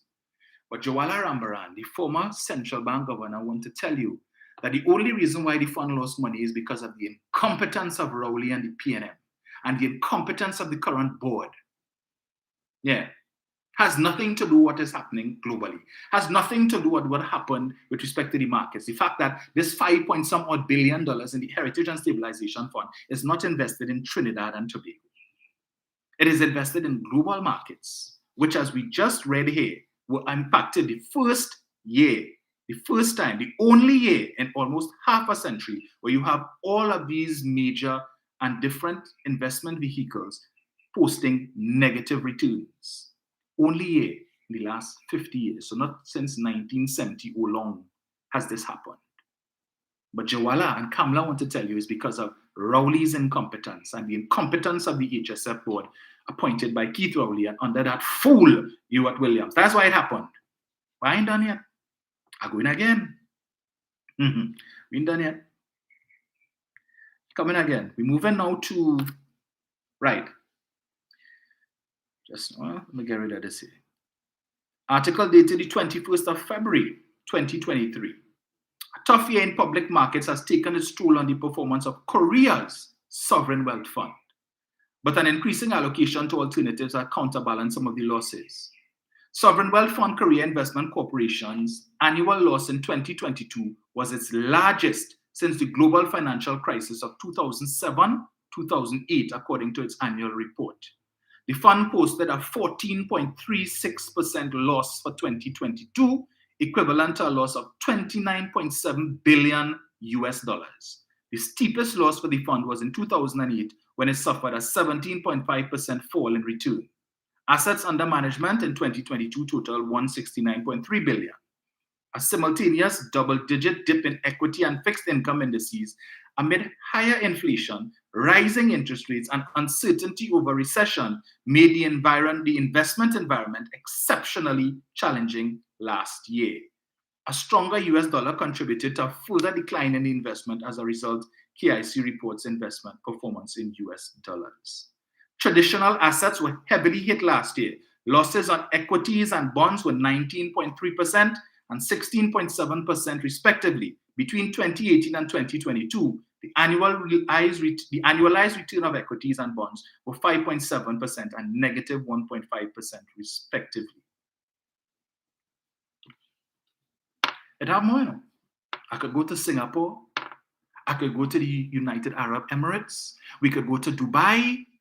Yes, all of these different countries whose sovereign wealth funds took a hit in 2022, the same year that ours suffered a loss. But Kamla Prasad Bisesa, that deceiver, and her sycophant former central bank governor, you know, I'm glad Jawala Rambaran put that out. You know why? Because it goes to show. It goes to show why Mr. Enbut was correct to fire him. Yes, because if you could come out and deliberately deceive people like this, knowing full well that it's very easy for persons to go and do research and get the facts, it says you were not for country. You were unfit. And I really wish that the judge who is hearing the appeal on this matter, or the judges, would read this article and understand the mindset of the individual and why it is Mr. Imbut could not trust him. And I'm certain that all of this bitterness coming from Mr. Rambaran has nothing to do with, well, it's not entirely because of the fact that he was fired, but because of who he supports. Same thing, remember in the lead up to the 2020 general election, he came out for the first time after 5 years of Mr. Imbut talking about this meeting that they had where he said you had 3 days money left to run the country and so on. For 5 years, you remained quiet.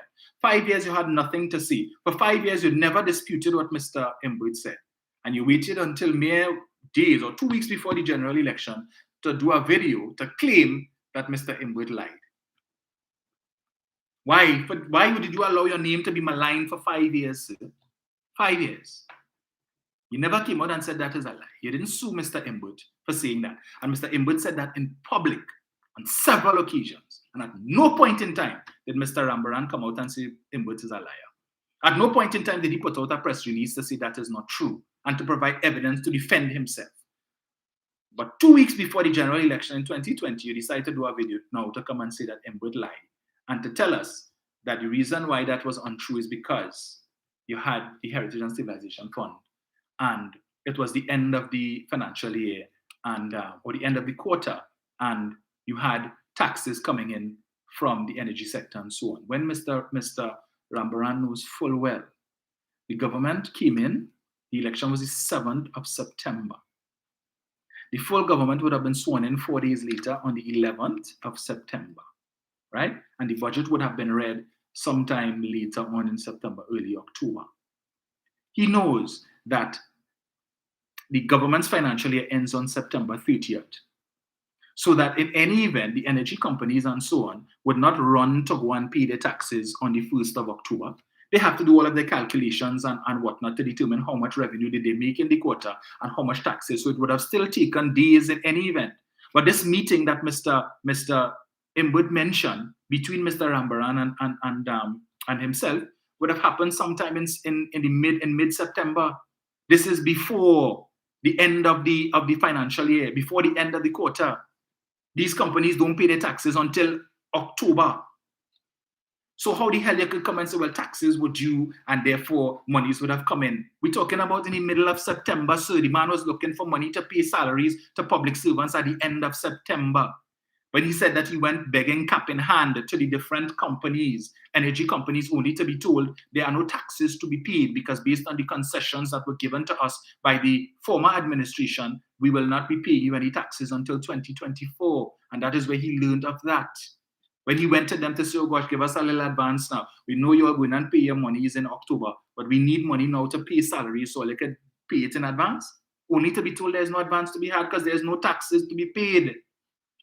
So when it is that Joala Rambaran could come and sit down and say something like that, you see, he knows the waterfront ilk will buy that nonsense, right? And I'm seeing someone here asking how much Forex you are getting to travel. Well, let me tell you something, sir. I went to my bank recently, right? And I had my itinerary to show that I am traveling. And I went to my bank, GMMB Bank, and I presented my itinerary. And I was able to get 1,000 US. I didn't need more than that to travel. So when all you continue to talk this nonsense, but you can't even get $50 and $100 in the bank. You see, you're coming here to bring up all kind of nonsense to try and beat up on the government. I saw you asking earlier where the money is spent on that was taken from the Heritage and Stabilization Fund. Apparently, you just logged on because I discussed that before. I spoke about all the things that the money was spent on.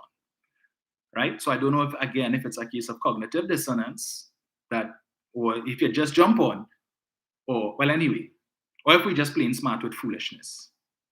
Right?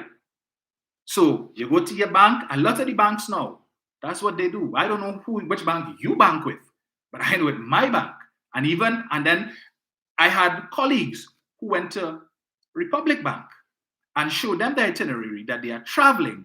And guess what? They were able to get $1,000 US too, right? Once you put in the request, and this request was made about a week in advance. Yeah? So maybe you need to change your bank. I don't know which bank you bank or what is their policy, or maybe, but perhaps you should try and open a US account too now. That might help you. Yeah, but they just want to paint a picture that the country thinks so bad in the country, right? And I will repeat this point for the benefit of Mr. Hussein, or whatever was his name. I'll repeat this point. The government that you probably support doesn't want property tax. No tax, ask the tax, right? But you're always complaining about how much money Faris Al-Rawi and Zaman Enterprises getting, how much money they're getting from the government in rent. But you all don't want to get back any of that money in the form of property tax. The annual rental value on Faris buildings, we know what it is, right? So 7 million for one building and whatever it is.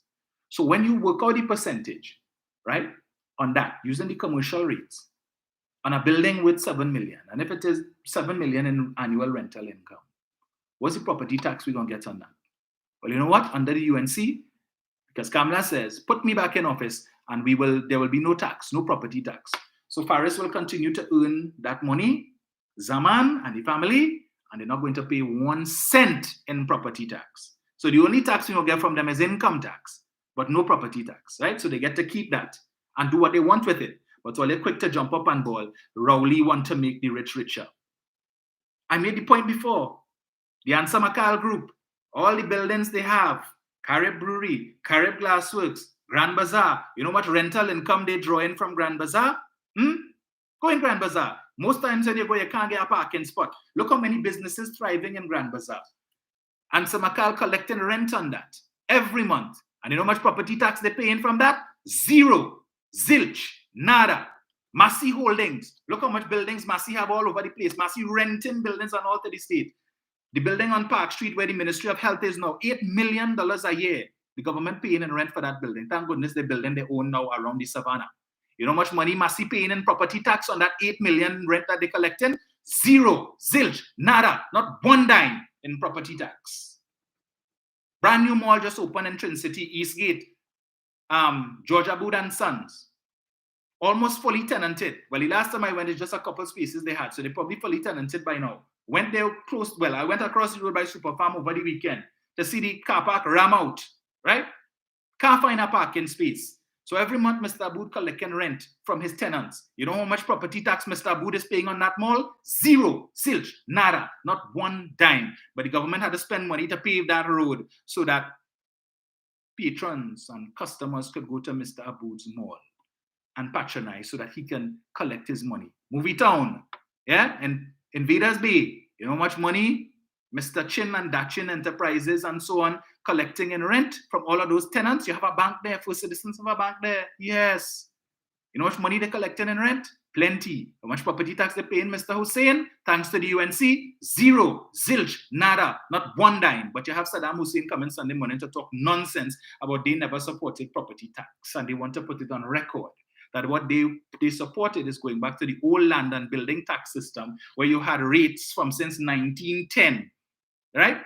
Over 100 years ago. That is the rates that they want to bring back now. But they seem like we forget, we're stupid. In 2010, when they came in, that is what they were saying, right? Because Manning established the moratorium in 2009, and that old land and building tax regime was done away with. It was repealed. So even though they were promising that on the campaign trail, that when they come back in, they will simply reinstitute the old land and building taxes. And they ought to have known better because they have the most amount of lawyers was sitting in that cabinet. It took Winston Buchanan as the Minister of Finance when he came in to say, well, we weren't able to reinstate because we realized there were some legal hurdles that we had to overcome because the old land and building tax had been repealed and we can't bring it back. So we will have to now work out something else. But Saddam Hussein coming today on Sunday to tell us that their plan is to bring back the old land and building taxes as it was before, which people didn't have a problem paying. When it's already been established by Winston Buchanan 13 years ago that cannot happen. So are they going to bring new law to say, well, this is the tax rate? So what it was in 1910, when none of us here listening were alive, we weren't even a thought, and our parents weren't even a thought. For most of us. That's the rates that they want to bring back. To do what? To collect what? A few $100,000? And how is that helping the country? How is that helping the country? But they come in to tell you, no, they come in to bring this property tax. And if you ain't pay it, they will take your house. $972 a year. How many of you all, honestly, could say that your homes could fetch more than $3,000 a month in rent? Or $5,000 at best, right? Unless you're living in Westmoreland or you're living in Renaissance Towers or something like that, in Goodwood Park, Ellerslie Park, Federation Park, where the houses there are worth 7 and 8 and 10 plus million and 20-something million dollars. Those houses fetching rents of $4,000 and $5,000 per month, right? But they're not paying any property tax. But we expect that when it have a small pothole, the corporation must come and fix it. With what? We paying tax, we taxpayers. Plenty of you no longer pay PAYE thanks to Keith Rowley, not Kamala. It's because Keith Rowley increased your personal allowance 3 times in the last 8 years. Yeah? Him would say, yeah, I increased the price of gas once, I increased it twice, and they ain't right yet, so I think I might increase it a 3rd time. But all you wouldn't pat him on the back for increasing your personal allowance 3 times, such that you're saving $7,500 in income tax that you were paying under Kamala Prasad Bisesa. You ain't paying that now. Or you're paying significantly less. Some ain't paying at all, thanks to that move by Keith Rowley, moving your PAYE, your personal allowance from $60,000 to $90,000. How many times Kamala Prasad Bisesa increased it when she was Prime Minister? Not once. Not once did she increase it, right? But talking about this government is a tax government. This government provided the most tax relief, more so to the average citizen than Kamala Prasad Bisesa did. All she could boast about is that she removed VAT on 7,000 food items. Ask her what is the 7,000 food items, she can't tell you. But Keith Rowley reduced VAT to 12.5%. And they're saying, oh, so you take off VAT on 7,000 food items and you put it back on at 12.5. You see, because all you're so myopic and could only see under, and not as far as all your nose, that the only thing in this country is not food isn't the only thing you pay VAT on. So that you're now paying 2.5% less on your utility bills. 2.5% less in VAT than you were paying under Kamala Prasad Bisesa on your TNTech bill, on your TSTT bill, and on your WASA bill. All of these different things you're paying less VAT on. When you go to buy your car in the showroom, as we see cars selling apace in this country, I think we now reach PEF. Yeah? You're paying 2.5% less in VAT than you were paying under Kamala. It was 15% VAT on your brand new car. Now you're paying 12.5. Work out the maths and see what 2.5% works out to on a $400,000 or $500,000 car. And for those of you who buying the more expensive cars and who could afford to buy a car for $1 million plus, Massey say, Volvo say sales are up 85% on the high-end vehicles. The cheapest SUV you could get in Massey Volvo is about $460,000. Right? So do the maths on that. When next all of you all who doing construction or repairs on your home, next time you go to the hardware, see how much VAT you're saving, the 2.5%. With every sheet of galvanized you buy, with every block that you buy, every bag of cement that you buy, you're paying 2.5% less in VAT than you were paying under Kamala Prasad Bisesa. Thanks to Keith Rowley, who removed VAT on cell phones, laptops, computers, tablets, but all you ain't gonna talk about that. But you know what? Last night she's struggling to make up lies. This government is a taxing government and tax. And here, and what's the tax they put on? They put tax on tires, and they put a 7% tax on online purchases. What else? What else they put tax on? What else? She's trying to lie. And here Khadija sit down in the crowd trying to think. Business levy. She for real? Business levy around you know how long? Business levy was right there in their time, 2010 to 2015, along with the Green Fund that they leveraged, right? Used as collateral to take loans. Talking about under her government, we didn't institute one single tax, not one, right? And we didn't, and this government, the amount of borrowings and how much debt, your government, Kamala Prasad Bisesa, and I always talk about it, took the exchequer account from 10 billion in overdraft. When you left, it was 33 billion in overdraft, an increase of 23 billion. So it means that you spent out all the energy monies, all the money, the highest energy revenues in the country's history. You spent out all of that. You raided NGC's bank account, $16 billion. Everything that you could have raided, you did. And the only reason why they didn't raid the Heritage and Stabilization Fund, as I always say, is because the law prevented them from doing so. That in no quarter, they never found themselves in a situation where, as the law prescribed, that the actual energy revenues received must be at least 10% or less of what was projected. And because that was the law at the time, And they never found themselves in that situation. They were not able to take any money from the Heritage and Stabilization Fund, albeit that they had the majority in Parliament that they could have gone and amended the act to allow them to. But if they had done that, the PNM would have taken a turn in the backside to tell the population, you see, they're going and amend the law so they could go now and thief out the money from the Heritage and Stabilization Fund. But they were getting to that point and they lost the election in 2015. Because when the question was posed to Hawaii, remember when the price of oil started to fall in 2014, 2015, thereabouts, and they asked him, well, what is the government going to do? Are we going to see a withdrawal from the Heritage and Civilization Fund? He said, well, we would have to look and see what happens, how things turn out and whatnot, as the case may be. That was Hawaii saying that, right? That we may have to look at cutting, putting some of the projects that were articulated in the budget on hold, and we'll have to cut back expenditure and see where we could cut and cut. I heard her last night talking about the refinery, and Rowley closed down the refinery, and because he closed down the refinery, the price of fuel went up. Really? So if you say it's because the refinery shut down, the price of fuel went up, why did you increase the price of premium from $4 to $5.75, and the refinery was up and running at that time? The price of premium went up a whole $1.75, one shot. The refinery was running then, so why did the price go up? Explain that for me now. Your math's not mathsing, Mrs. Prasad Bisesa. Since that is your logic, is because the refinery shut down, the price of fuel went up. So then why did the price of premium go up under you? Because then your Minister of Finance recognized and acknowledged the fact that billions of dollars was being wasted and being spent on these subsidies.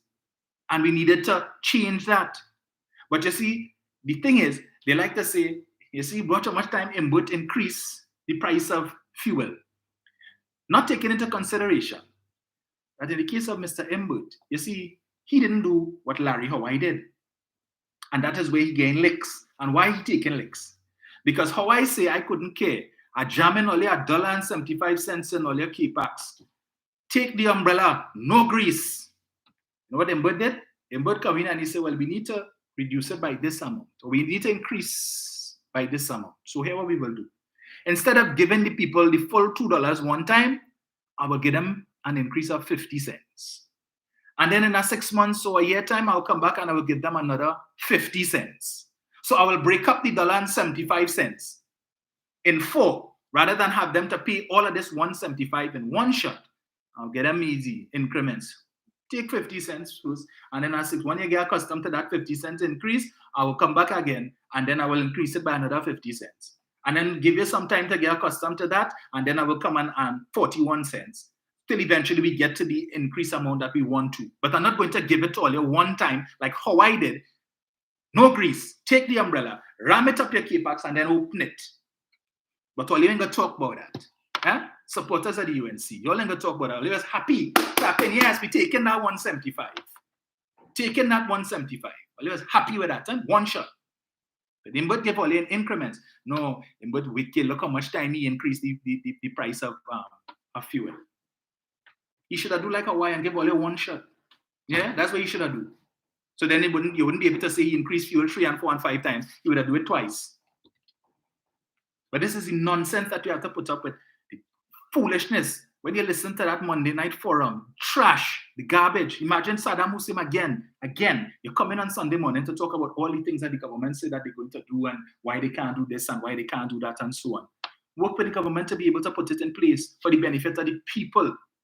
But you see, the UNC is a populist government. That's what they're about. Let me get the people what it is they want. Just so that we could get into office, and once we get inside there, there's a horse of a different color. So they want to hear no property tax. We tell them no property tax. And we're only focusing on the poor and how the poor will benefit from no property tax. And hopefully, they're so focused on the poor benefiting from no property tax that we ain't seeing that the poor is actually losing out, because by not implementing the property tax, the rich, who collecting millions and billions of dollars every year in rental income, not paying 1 cent in property tax. And the monies that should be spent from property tax to treat with all of these different things has to come from the limited resources that the state is now getting from oil and gas and the non-energy sector, right? But Rowley want to make the rich richer. Yeah.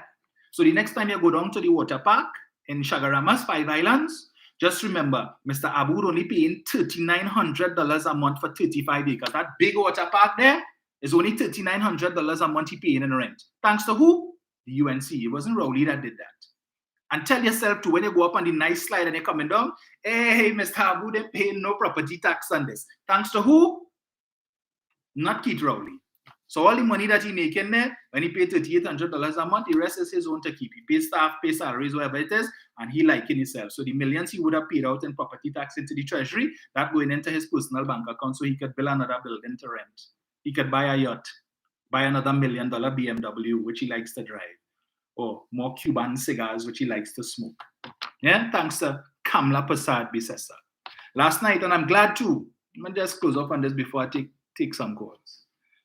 She put up the UNC's National Economic Transformation Plan, which is the manifesto. That's the manifesto for 2025, right? And she read from it some of the things.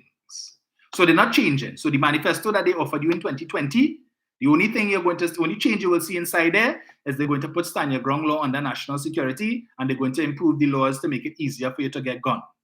But otherwise, so that everything else is going to remain the same. So in that manifesto, it is indicated, they state clearly, and I'll find the pages because now that I know that is what they're coming back with, I will interrogate it further. In that very manifesto, they indicate put them back into office in 2025. I know what they're going to, which is what they were planning to do in 2020 had they won. We are going to continue what we started in Shagaramas, the development program in Shagaramas. They're going to continue. So the man who they gave the 100 acres, say, going and plant onion, and now we have a restaurant on that land, and all you know what restaurant I'm talking about. Down inside it, right? And to the back of a car park, I think a certain company with big equipment that they use for lighting, all kind of thing, heavy tools, renting the space in the back. Your arable farmland is being used for that. So private citizen have a restaurant and benefiting from that, and what should be state land. You pay a small rent based on the peppercorn rates, and you make your money off of your restaurant, papi. Yeah, you like yourself. Like yourself. Shagaramas, when they gave the Shagaramas Convention Center, that particular family, $10 million, and then say they come in to lease it back. UNC did that, People's Partnership Government, right? The beach. Remember when they used to have KFC down Shagville Beach down there? It's gone, right? So the beach behind the water park now, you had to squeeze and see if you could take a dip down there, if you're so desirous, right? But all the land that they were giving away, the Guave Road farmers, and I have a clip to play, I'll probably play that on Tuesday when you listen to Richie and these guys telling you about how they had the crops, acres of crops, ready for market, and they bring a bulldoze all the people crops, the okra, the melon, gin, and all of these things, and heap it up in a corner so that Mr. Aboud could build his car park, his 1,000-car car park that he was paying $1 a year in rent for. And then it was to be leased back to the CDA for $900,000 of your taxpayers' dollars every month. Yeah, Keith Rowley didn't do that, but Rowley want to make the rich richer. Right? Yes, Rowley want to make the rich richer. So the leader who is telling you, put me back in 2025, and I am going to create 4 ministries to deal with crime. Right now we have 1 ministry, the Ministry of National Security, but I'm going to add 3 more. Just remember, more buildings have to rent to house these ministries, and who they going and rent it from? Huh? Who owns most of the buildings in Port of Spain? Or are they going to house these ministries in Chaguanas? Or are they going to house these ministries in San Fernando? Well, in any event, wherever they house these ministries, you need to rent a building. Who they renting it from? The boys who line in on the block in Laventille? The boys from Betham? The boys from Silats? That's who they're going to rent the building from? No. 3 unnecessary buildings to house 3 new ministries. But Rowley want to make the rich richer. Just tell yourself, all these landlords already licking their chops and hoping that the UNC come back in 2025, my building ready to be rented to collect millions of dollars. And I hope all you take a whole 3 years to outfit it and pay me rent as you did in Barataria for the building we can't find. $53 million spent in rent. Can't find the building yet. She come up on a Monday night platform and lied, said that the staff in the building are happy. And they said the CPO staff say they're happy in the building and they don't want to move, and there is some minister trying to frustrate the process to renegotiate and renew that lease so that they could rent Paris building. And they call CPO office, and CPO says, we have no office in Barataria. We've never had an office in Barataria. We don't know what Mrs. Prasad-Bissessar is talking about, right? But the only office the CPO has and has had is on St. Vincent Street, and now they have moved to number 3 Alexandra Street, right? Down in Newtown there. So they don't know nothing about no office building in Barataria. They never had. None of their staff was there. But Mrs. Prasad-Bissessar came up on a Monday night forum and told me, the public, that the CPO staff in the office in Barataria happy with the accommodations there and don't want to leave. But Rowley is a liar. Last night she played a clip to say Rowley is a liar. And every time they accuse Dr. Rowley of lying, the only thing they could say is Rowley say he wasn't closing down Petrotrin. She told you all $3,000 pension when you reach 60. In 2010, they told you all that. 60, life begins at 60 in the manifesto. That's what it says. So when you reach 60, old age pension move from age 65 to 60, you're getting your $3,000 pension from the government and $3,000 from NIS. You're good to go, $6,000 a month. Relax yourself, and people gave them their vote. And then after the fact, now they come to say, no, that was a misprint. We never say so. Where they get that from? It's right in your manifesto, madam. You all said that, right? But Rowley does lie, and Rowley is a liar. She said, put me in office and we will establish fixed dates for elections. No longer will the Prime Minister be able to pull the election date out of his back pocket or his forbes. What date is the general election? Anybody knew? Up until last week, we didn't know the date of the local election. But she said, we will establish fixed dates for elections. Yes, put me in office. Term limits for the Prime Minister. 2 terms and you're out. Really? When was that passed? Yeah? 2 terms. We're still waiting for that. Recall legislation. If it is your MP playing up in the monthly salary and not giving you the service that you're supposed to get a certain amount of signatures or percentage of the electorate in the constituency, and you could recall your MP, trigger by election and elect somebody else. How are we doing that? That in place? No, but Rowley is a liar. And they said no highway and no byway. The San Fernando to Point Fortin Highway, they was up in arms about that under Patrick Manning. They said no highway and no byway. And they come in, they take $7 billion from the Treasury to fund this highway instead of taking the loan from the IADB, because they know if we take the loan from the IADB, we can't thief, because the IADB will be monitoring this with a fine-tooth comb. Absolute scrutiny, you can't thief.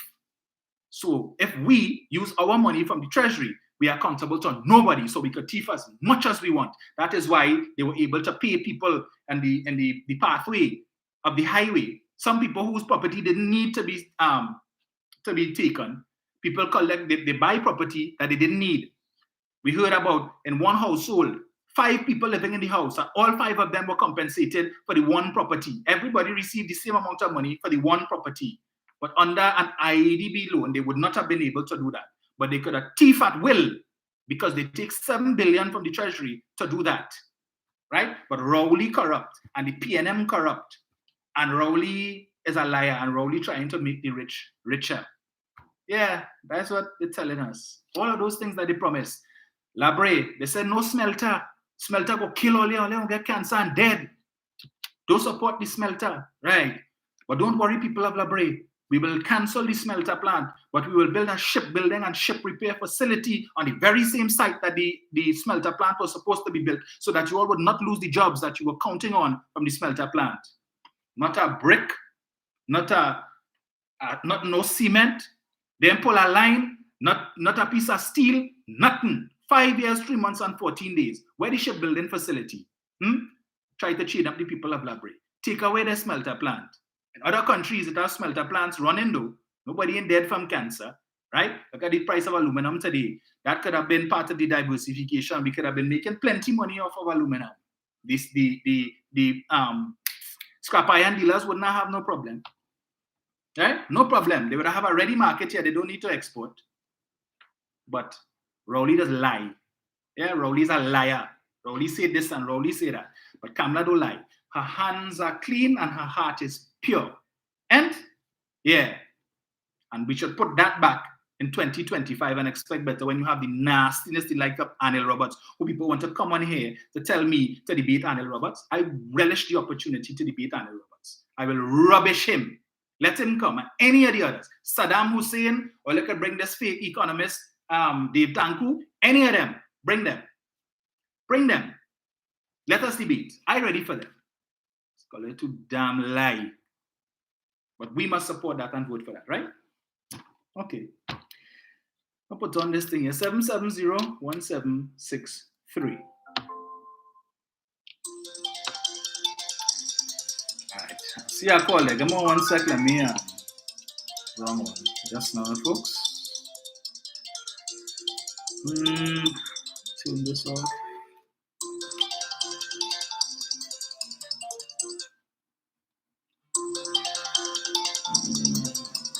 Let me see this.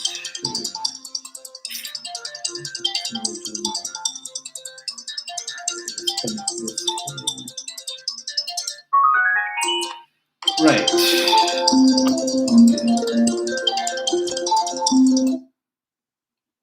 Jenny, morning. Hi, morning, Dominic. Morning, Jen. Morning to all who are locked in and tuning in. I just want to say this quickly. At the end of the day, all of us can agree to disagree, but I want people to look at the bigger picture, because at the end of the day, it's about PNM, winning the councils and them, and being able to get all the money. I understand that Pastor Google, aka Cruven Henry, would have been successful in going up as a councillor for down one of those areas down there. Okay. And people are saying certain things. I want people to just for a minute. Do not do what we did with Gypsy down in that side with this Michelle Gill getting for the UNC. This is a war win. Any soldier in this war for PNM win is a win for PNM. You go deal with the personal things after. I want the people to give that support to Google for the reason that are not all outlined. And this is about PNM getting enough councilmen in there so we will be able to get all the money inside to win back all them corporation. This is not about Google right now. This is a war win. And we want also let people deal with the personal thing after. But let me start to look at it. So because it was a UNC, they in business, they're going out and vote. Don't let we fall into this habit. I don't like he, I don't like she, I don't like that, and I'm not going out and vote. I want us to be thinking like that. This is a war win, and you know how crucial it is and critical it is for PNM to remain in office. So when it comes to war, sometimes we have to forget who the soul is and nobody what the soul are going to do. So that's just my 2 pieces on that. I want to say also the situation in Tobago. Had it been a PNM involved in that, the whole place would have mashed up with people protesting all that. We have a situation now where for almost over a month, the chief secretary come out and say C voice or not C voice. I say a C voice. And on that voice, speaking about taking taxpayers' money from THA to use it to give people, pay people to spread propaganda. That is misbehavior in public office. And finally, we don't have a chief administrator in Tobago, the one who has signed the check, the accounting officer like a permanent secretary and sign the checks and print the check. We have had one for over a month in Tobago. And for Faithfully Israel come out and talking this kind of like if it's a PNM fault and Dr. Rowley fault. And when you hear the situation, it's them at fault. So I want to know if there's not going to be some who is printing them checks or who's signing them checks so that Tobago people can get paid all recurring expenditure paid and that thing's flowing in that country. Because if you don't have money, people with money to spend money to build up the GDP, how it is they're going to get money to make Tobago successful. So I want to say again at the end of the day, let me look at the bigger picture now, people. And this thing in Tobago is high time the fraud squad or somebody get involved. Because if Dr. Rowley, Minister Camille Robinson-Raycheese, Dr. Dolly Gatsby, or Senator Ranuka, or Penalty Becker's MP, was on some tape to say, talking with Dr. Rowley, saying that everything will be different now. We're giving Tobago too much blind with the nonsense they're doing with the few intellectuals who continue to lead the citizens of Tobago astray with what is happening and trying to sweep it under the carpet. Dominic, thanks for the opportunity. And I love everybody till at the end of the day. But you know me, I just have my opinion and I just talk it. Yeah? But one loss. Thank you, Jenny. Let me just answer this question here for Mr. Farood Hussein. Just give me 1 second, call. Right? Who is asking why HGC tenants and squatters not paying property tax? Squatters will be required to pay property tax. And I would think that they would welcome that, because if it is I'm paying property tax, occupying state land, then if it is that you have intentions of moving me, why make me pay property tax? So I'm certain that the state is aware that if you have squatters paying property tax and then you make an attempt to remove them at some future time, that they would have a leg to stand on in court to say that they had the reasonable expectation that by paying money in property tax, right, money that they could have been paying in rental income or something, and not rental, but paying on rental accommodation or something, that would have entitled them somewhat to some degree of tenancy or tenancy rights with respect to that land. So squatters will be paying property tax. But again, the amount of property tax that you pay is tied to the annual rental value of your property. If you're squatting if you're on squat land, I doubt very much that the rental value of squat land would be that high, because ain't nobody looking to go to pay rent on squat land. All right? So, and the HGC will sort out the tenancy arrangement, because as you know, HGC has different types of tenancy. You have persons who have been given HGC houses who are paying a mortgage for it, and they will be paying property tax. Just as somebody who went to the bank and take a mortgage and bought a property, it is the same arrangement. The person, when you go to TTMF and you get your mortgage and you pay off and you pay HGC, that is now an arrangement between you and TTMF. That is no longer the HGC's home. So you are required to pay property tax. The only arrangement they will have to make is the tenancy where it may be rent or own, and even then, you are paying towards owning property. But for communal properties such as that, as the apartment buildings and so on, they would factor all of these things in. Boy, anyway, let's see what's happening here. Right. Hello, good morning.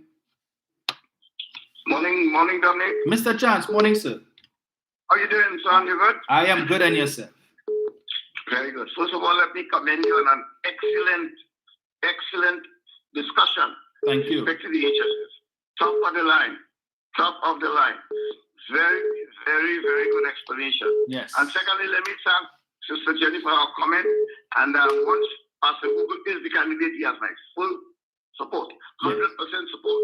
But that is what we've got to do. In this local election, we've got to make sure that we give full support. Because as I said on the program the other day, we are voting both for a councillor and an alderman. Because the alderman voting is on proportional basis. And that has to do with, we'll have to explain it, Dominic and I will explain it some other time, the number of votes that you have in your entire corporation, or in the city, or in the borough. There's a formula worked out. But a key thing in it is to increase significantly the number of votes from the last occasion in 2019. That is the thing. So we've got to go out and treat this like a general election. That is important, despite all what we say. The voting is the icing on the cake. But let me just add quickly what Dominic was making his point, that there's too much coming from the UNC, those baskets of the parables that talk in this country. Let me reflect on what Dominic was saying. One of the things they're saying is that the Prime Minister, Dr. Rowley, is a dictator. And I want to remind you that just recently, Reporters Without Borders identified Trinidad and Tobago as the highest ranked country in the Caribbean for press freedom. How could Dr. Rowley be a dictator when we are ranked nationally as the highest ranked country for press freedom? Do you know a dictator, one of the things a dictator does is to suppress freedom of the press? That's what dictators do. They send you to jail, they imprison you, but we are number one in the entire Caribbean. So Dr. Rowley is not a dictator. The other one, they say that we are hungry and we're starving. But let me remind you that recently, the United Nations ranked Trinidad and Tobago in the High Human Development Index. You know what that means? It means that our standard of living is high. One of the things in the judging that to determine whether you're in the High Human Development Index is your standard of living. So this talk about eating grass, yes, we have unemployment. Yes, we have people with challenges. But Trinidad and Tobago, by the world standard, we are in the High Human Development, meaning that our standard of living is high. Trinidad and Tobago was recently praised by the IMF for its recovery with respect to the economy following pandemic. So you have to understand all of that, and all of that is linked to the HSF as well. So the HSF has been a buffer, creating that support for the economy of Trinidad and Tobago. So when you hear them say those things, you've got to be able to push. She has a slogan that she's saying, don't vote. I want to tell I told in. I told in all the money, all the thieves. This cannot possess recessor. I told in the fact that you have so many people in the high ranking of the UNC in charge of corruption. I told in that, and I'm voting against that. So I told in and I voted. And I want you, the people who are listening to this program, to vote and vote for local government reform, when you are going to get better services, you are going to get a better social service. I want to say that again. One of the benefits you're going to get with local government reform is an improved social service. So when your grandmother and your uncle will have to get their pension and so on, they will be treated by your local corporation and not by the entire area in which. So local reform is what you vote for, because that will give you benefits. And one of the benefits you will get is social service delivery for old age pension, for disability grant, for public assistance, for funeral grant. All those things will now fall under your corporation, your borough, your city. Vote and vote. Vote and vote out the UNC. Thank you very much. Thank you, sir.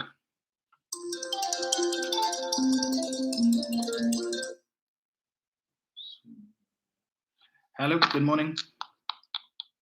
Yeah, good morning, Dominic. How are you? I am good, man. Thank you, man. You are my economic guru, and to the rest of your listening audience, good morning. Thank you. Dominic, you keep on what you're doing. I'm very surprised that Mr. Google was selected as a is it that he got selected? Is it what? Is it me to understand that Mr. Google got selected as a candidate? Well, that's my understanding of what Jenny would have said. I wasn't aware that he had gone up for screening, but I guess yeah. Oh. All right, okay. Well, all I can say is that we will rally around him, and I want to have the foot soldier and give the man the support. Do not make the same mistake that what happened with the people in Moruga table landed when Gypsy was screened as a candidate, right? Because it was on the other side.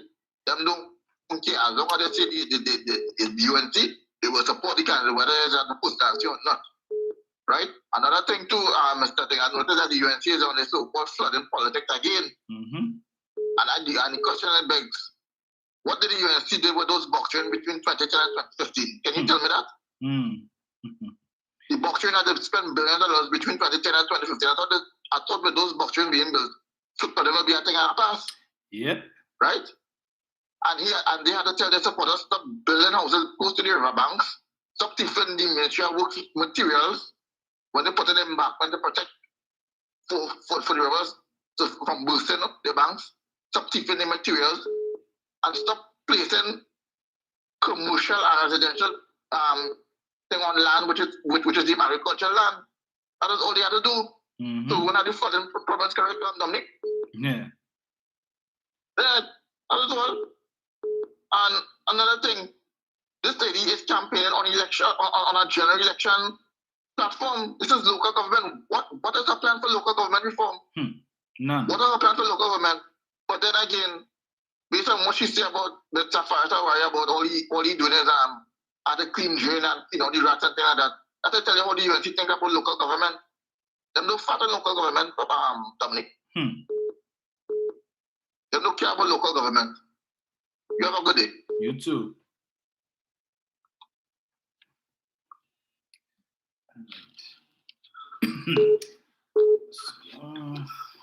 Hello, good morning.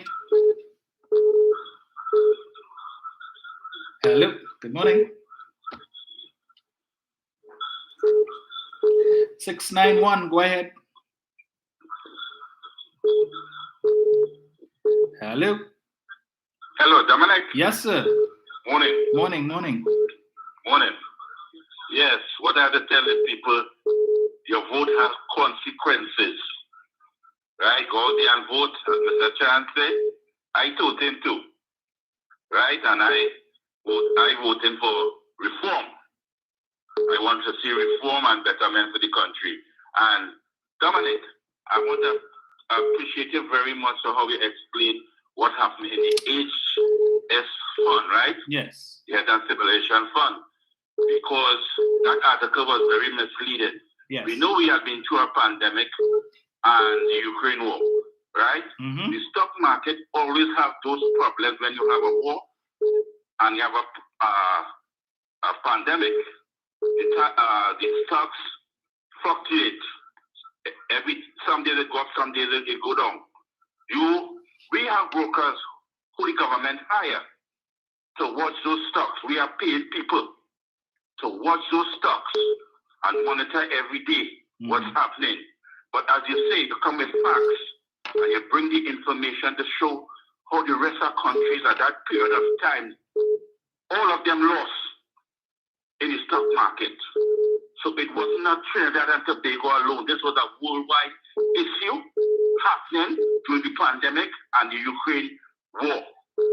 The stock market lost completely, everybody. All right, Dominic, so again, I thank you for bringing that information and explaining it to the people to know that article was a very disingenuous article in the Express. Okay? So we, the citizens of Trinidad and Tobago, are well positioned after your explanation this morning about how the stock market operates. Okay? Because if I have stocks and I see stocks starting to fall, I call my broker, as you say, he charge you a fee and he move it. Or I buy out all my stocks and I get out of that. You understand? And this is how the stock market operates. It fluctuates every day. It goes up, come down, go up, come down. Okay? Yes. Good explanation, Dominic. Thank you.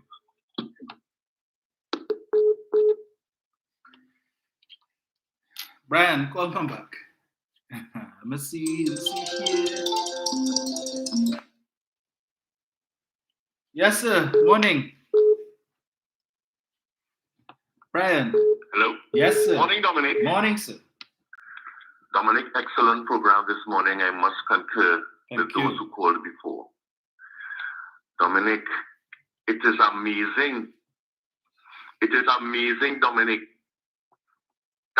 You see, Dominic, we have to be educated because when I listened to Joala Rambaran, as you rightly said, nobody called him. But his hurt and pain is because he was fired. Joala Rambaran was a former governor of our central bank, and to come and make that type of statement, either he knows he is lying, or he just is so inept and uneducated that Kamala Prasad would put anybody so that she can have her way with our money. Because if you could preside over a $33 billion overdraft on our exchequer, but then we know we're in problems. And then to come and say it only have 3 days money for the whole of 2015, you didn't say anything. Or maybe you did, but not for our heirs, and left it like that. It is a crime and an adulterated shame that this man could come today and say what he is saying with misleading the people of Trinidad and Tobago. But you see, we have other people who will educate us and let us know exactly how the HSF really, really moves. And as Dr. Rowley said yesterday, it's like a pendulum. It moves in one direction, 1 minute, and another direction, and you have to look at, and according to the Minister of Finance, it must be looked at over the long term. Not just for a simple 9 months, fiscal 9 months. And then you come on your big headlines, attempting to fool the people of Trinidad and Tobago. And that is the problem, Dominic, because we always have to be firefighting. Because many of us not educated ourselves as to exactly how these things work and how money moves. You understand? And we're not reading a lot into this film that, listen, this is something that happened across the world and how we get our money in the HSF fund. And that is the problem. But Dominic, you know what's frustrating me the most, Dominic? Because you see this young boy they call Saddam Hussein. He is learning to lie. Yes. This wannabe attorney general is learning to lie first before he can begin to tell the truth, but at a very young age. Correct. And it's a crying shame, and we have to be careful of him. You want to come and talk about a bill that has already been completed and lie on the prime minister that he has to be wearing a hard hat? How shameful. How shameful that Saddam Hussein, a wannabe attorney, if you are showing these type of things now, when you never held office nowhere, but you want to give advice to people who are in office for years beyond even your age. But you want to come and give advice as if you know, and you know it all, and you know nothing, and you're top of that, you're lying on top of it. How are people in Arangwes and Sawa Barataria voted for you? It's a crying shame. Isn't that we want to believe the lies and say to hell with us? Or we just voted party and forgetting about our country? Dominic, your corner before the last said something. Because rain fell in south. It's flooded out mainly low like now. Many of the areas in south are like Pinal, Dede, Barapur, Woodland, and sort of low-lying areas. I have to listen on my TV this morning and some man named Mr. Mooney calling about the ineptness of the government and nothing is being done. But who he want to come out there and do the work? When he comes flat, it's all they say, all they want to vote.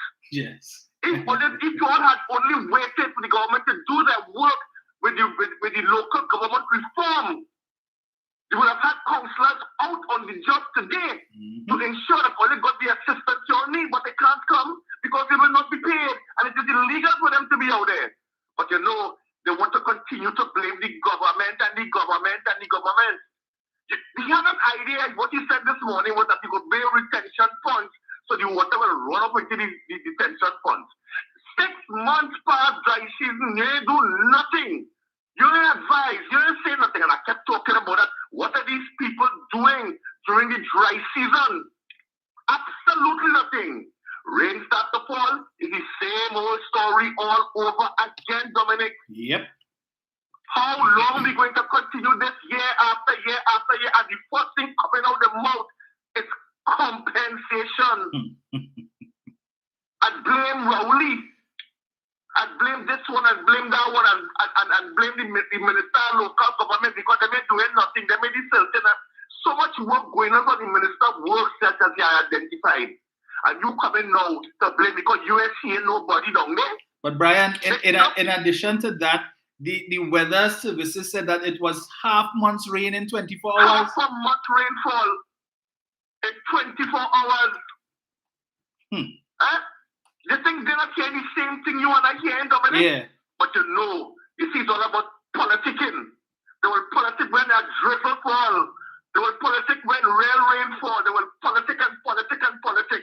And the only two words coming out the mouth is, this government ain't no good and they want compensation. Why? Because it's an election year. Dominic, let them continue. Have a good day.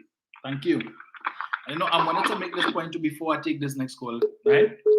And Mrs. Prasad Bissasa's press release that she sent out to all the editors